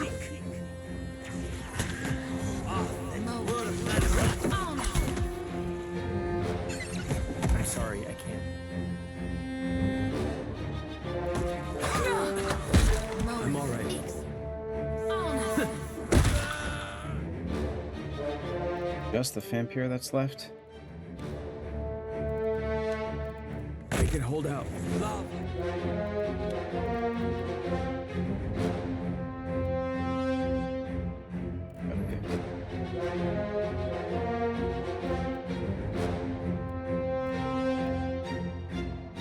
Highlights the enemy's memories, bring vivid nope.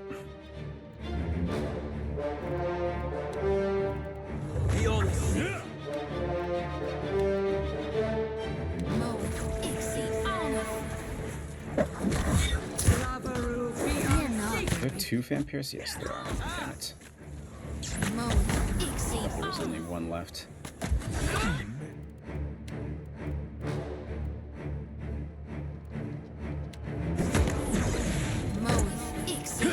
We won't show him that we're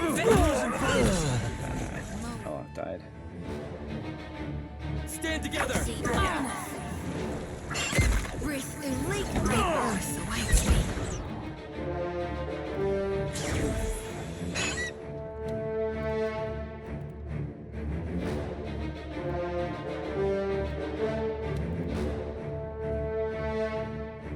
What does this do? Priest calls forth a beam of light that heals allies and burns enemies caught in the ray. Lorethrough, be on sync. Not sure how I feel about this. Not even close. Oh, God darn it! Yeah!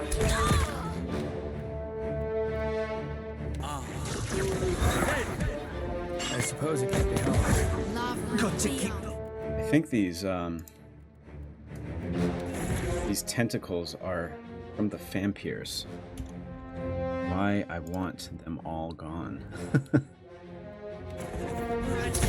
On your feet now! Plus the vampires are obviously the toughest part here. We won't show him the wet feather yet! There we go. There's one.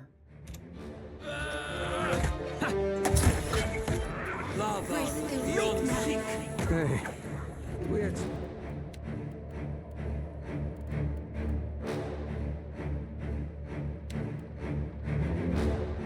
Good times. Lava. I can't do any empowered attacks with her.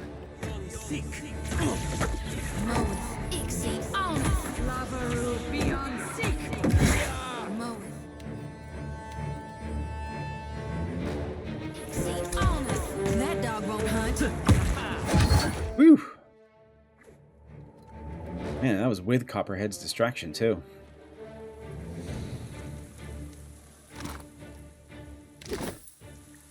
Happily. Gotta remember that strategy to isolate the strongest one with stasis and get rid of the weaker enemies.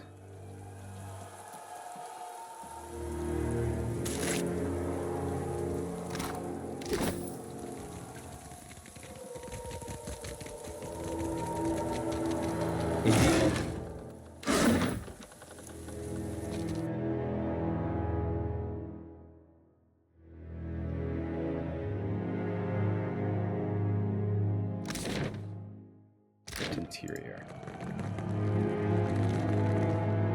What? Oh my god. May we rest? Injured everybody. Wanted to rest. Smart. This is probably gonna be a fight.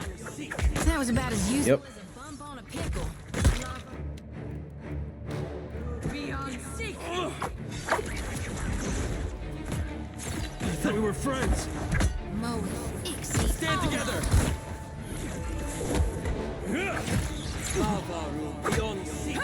See that, Ishi? Okay. Now we can rest. That was troubling that we didn't find that. We didn't see that trap before we stepped on it.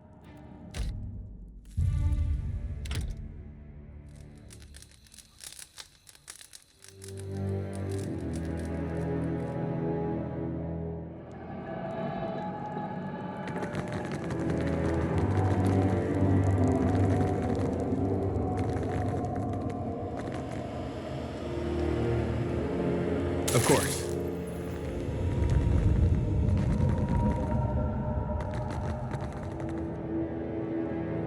Well, if you insist, it's no trouble. Yeah! Rules, and we do have a vampire here. So I think that's, I need 80.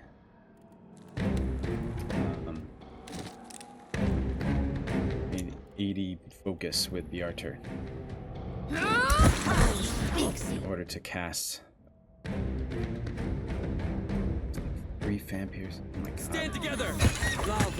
Beyond seek. Worth and rock.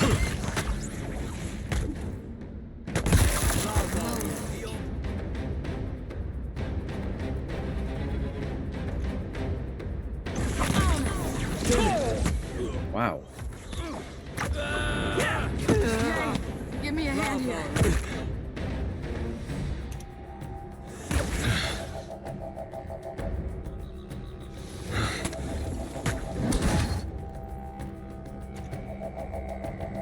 Let's just take out these tablets. There's how I've been. We can't afford another loss.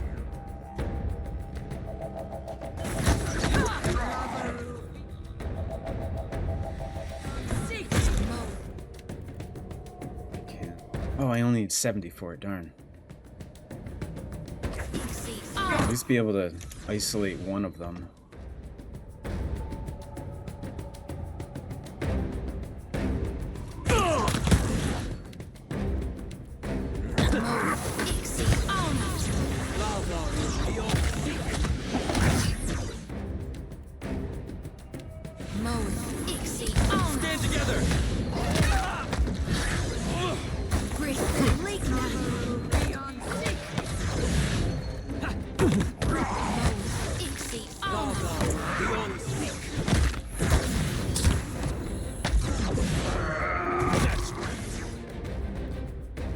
was back there.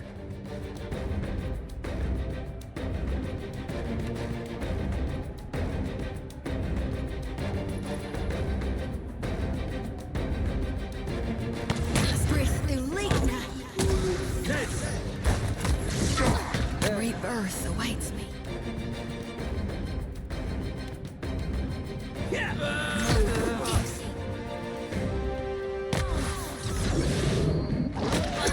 Ah, damn it, Shody. It's not good. 5.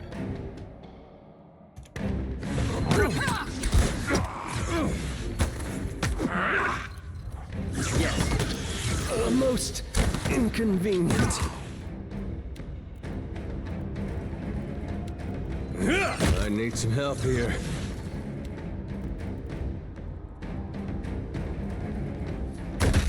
I know I could be summoning things, but I'm trying to do that without doing this.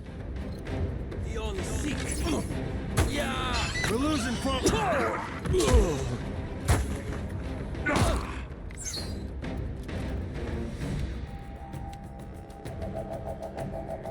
So, the vampire was frightened, so you can do things to it.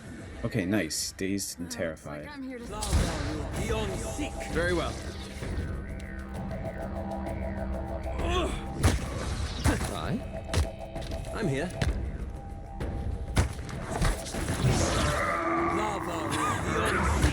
I'm all right.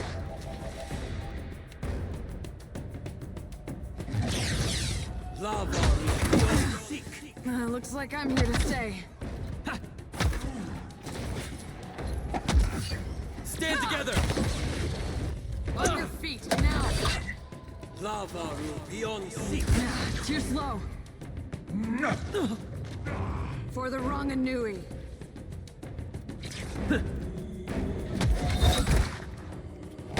We've got Aloth and Maia left.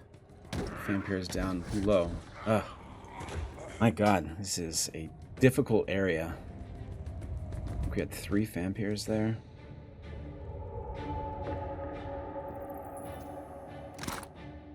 Getting a lot of good stuff that we can sell or equip. Good idea. Upgrade some of my weapons. Equip something better. There's got 3.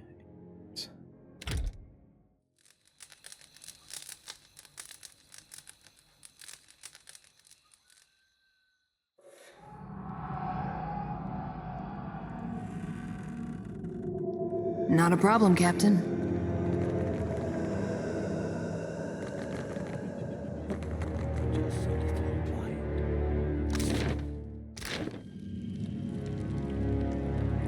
Oh, but just a little bite. Not speaking. Dead bodies on the table here. Some of them are glowing. Just a little bite. Be careful. Rune Master Craster. Steel-clad construct. Don't struggle. I'll fill your head with sweet dreams. If I should get rid of these owls first. Remember, I only need 70 before I can. There we go. Isolate the Rune Master.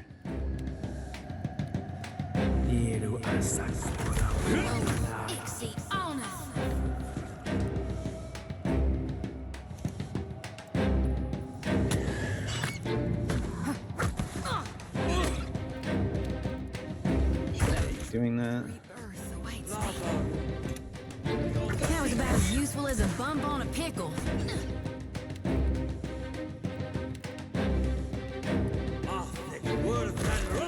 Yeah. Yeah.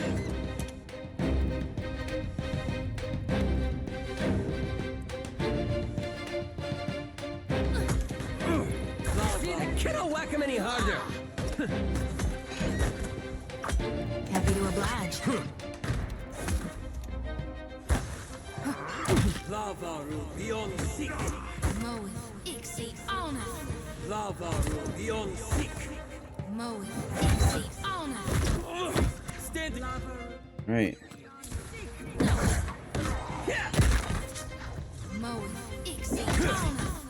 Lava will beyond sick.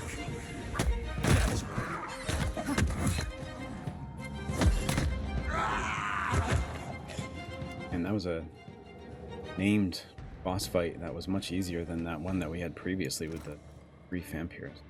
Living Steel, Vial of Vampire Blood. That's a quest item. A vial of blood taken from the deranged Crypt Keeper. Splintered Reef. Sure thing. Indeed. Bomb slots, Bronze Han.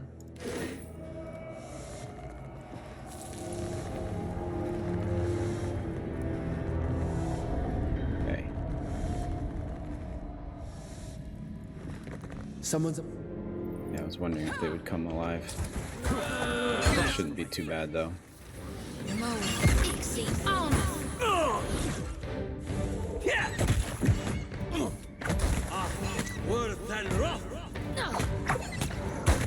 Lava will beyond sick. Rebirth awaits. Oh man. God, nobody died there. I forgot that Shodi has this weapon here. What she?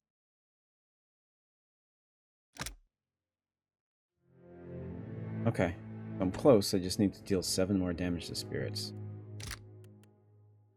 You know what? She's also got a crossbow equipped, so I may as well get crossbow.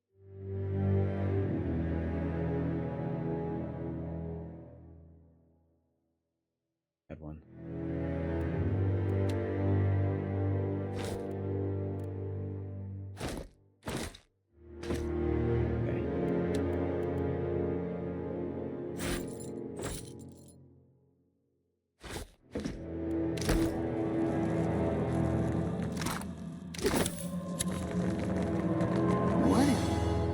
Here.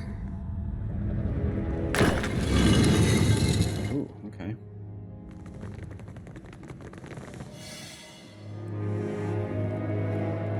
A curiously varied collection of books on topics ranging from metallurgy to botany.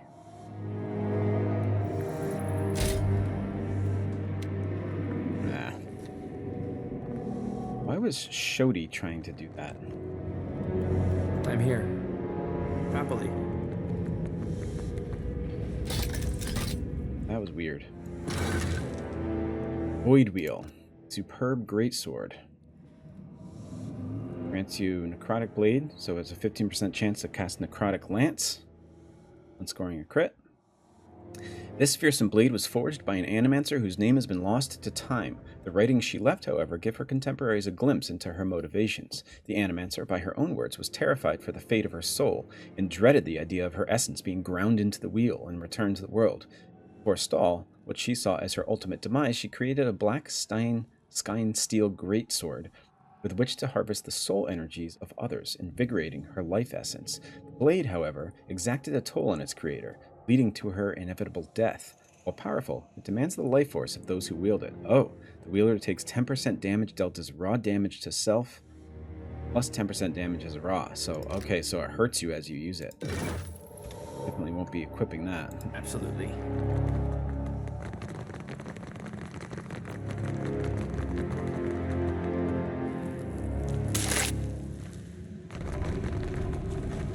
Risen Champion.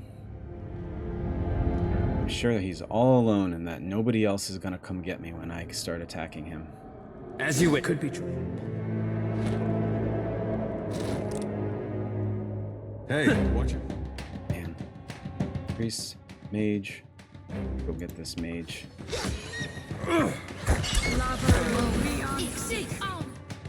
Priest.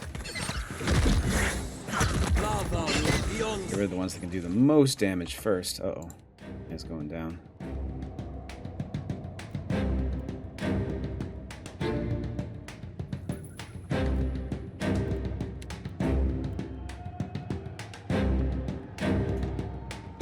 It's, she's being attacked by a lot of people here. There we go. Including the champion, which is probably the one doing the most damage. Decency to die. Let the light guide you to your death. Beyond sick.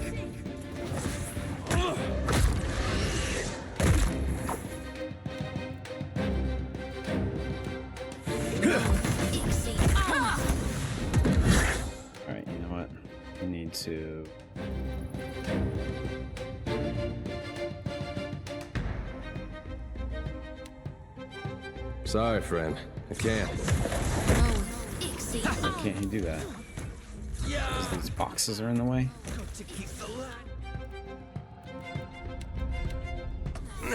On his feet!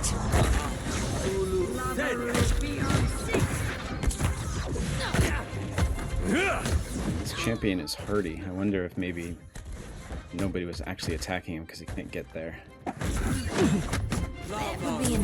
Stand together! There's a walloping! These uns are in for a walloping! That's exactly what's happening. Won't go around. They will try to go through here and they get all caught up on the boxes. Hold my guts in here, No can do. I'm listening.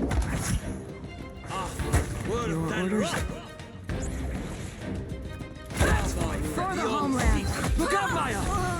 Okay. This is ridiculous. I got it. That order's too tall. That was... AI does sometimes suck. That was... I mean, why can't I go around these boxes? Why is it just trying to go through and telling me I can't do it? I don't know.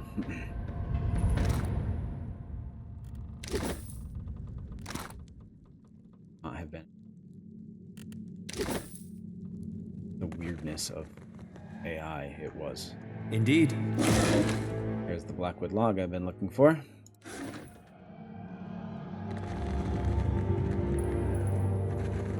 So that means I need one more.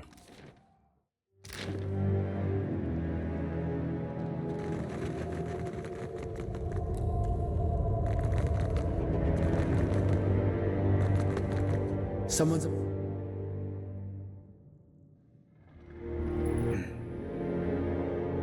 Probably be it here, so hopefully I can get through this fight. Ahead. Yeah! Alright, so we have Quartermaster Harka, Steel Spine Warriors, Gargoyles. Okay, let's get them. Yeah.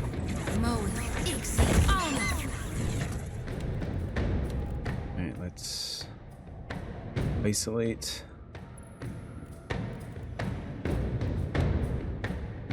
Quartermaster Harka.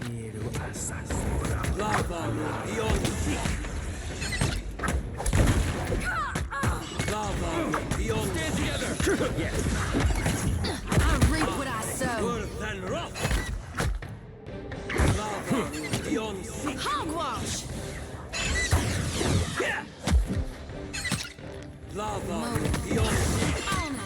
What is going on with this one? Why is this one so difficult?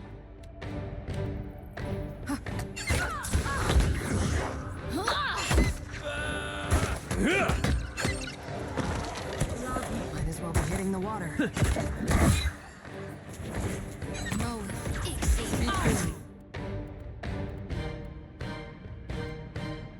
Got regular one-handed weapons. I should change her. Maia's melee. I can't.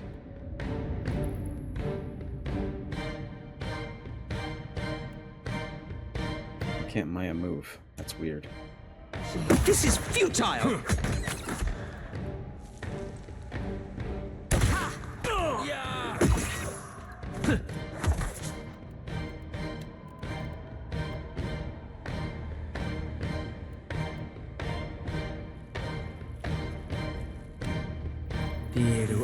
They'll drain some of this character's armor rating. Very well. Stand together! No use. He missed.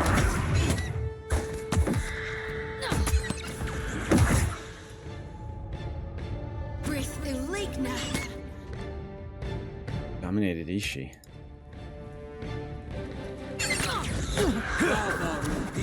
As you wish. That dog won't Tax time and it's... No, don't attack Ishii. Another withers on the vine. Let's kill Ella.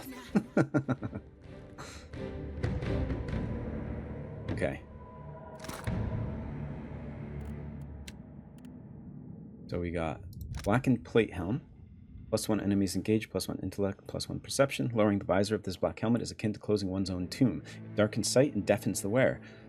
Suffocating blackness quickly gives way, however, to a peculiar awareness and knowledge of one's surroundings, even without sufficient light or sound. And we got blackened plate armor. Grants contentment in pain. When the wearer becomes bloodied, they're granted a random mind inspiration for a long duration. It seems like maybe this was a knight, but also some kind of magic user. This dark steel suit of armor looks eerily familiar. You saw the Pallid Knight, one of the manifestations of Barroth, adorned in such a set. While not identical to that of the gods, this plate is similar enough to suggest that it was created by an armorer who at one point saw the Pallid Knight in person. It bears a strange maker's mark resembling a jawless skull. Oh. Well, maybe a Barathian knight here or something.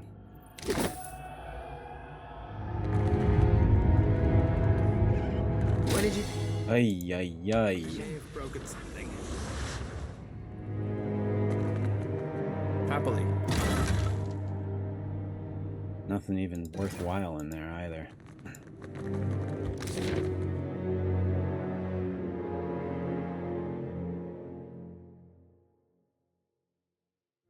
Ah, there it is.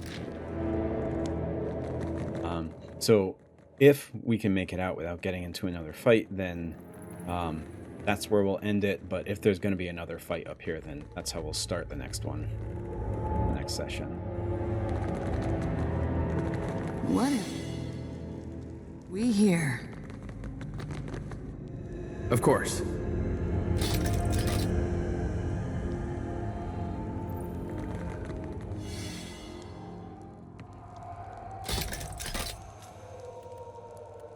You sure?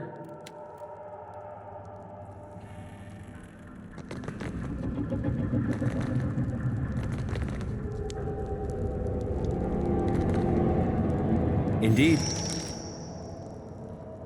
The brazier doesn't appear to hold any obvious mechanism for its lighting itself, but you notice a basin at its base that's coated with dried blood. Examine it closely. Set within the basin is a raised crest, bearing the crest of Old Valia. Let's pour vampire blood into the basin. As you pour the foul-smelling liquid into the basin, it drains away into the depths of the brazier. You hear a faint rumbling, but you cannot be sure where it comes from. All at once, the brazier flares to life, its flames casting dancing shadows upon the surrounding walls.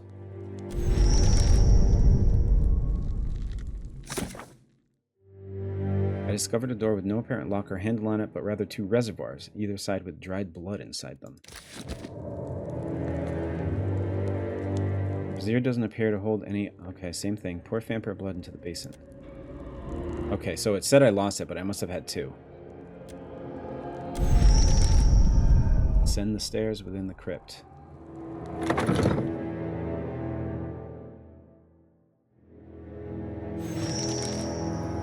And yeah, so this is the glowing outcrop. We have this pool of blood with some kind of orb over it here, but we're going to have to hold off on this for now. This is long enough as it is, and I have a feeling this could be pretty trying. We might even wait to do this until after we've beaten the game once, but we'll see about that. But next time we will at least continue our quest for the final Blackwood log and maybe even make our way to Kaizo. I'm not sure how long all that will take, so we might actually be able to finish in next session. But either way, I hope you will join me. I would love to hear any questions, comments, suggestions, clarifications, those kinds of things. And I hope to see you next time for more sentences and paragraphs. Thanks, everybody. Bye.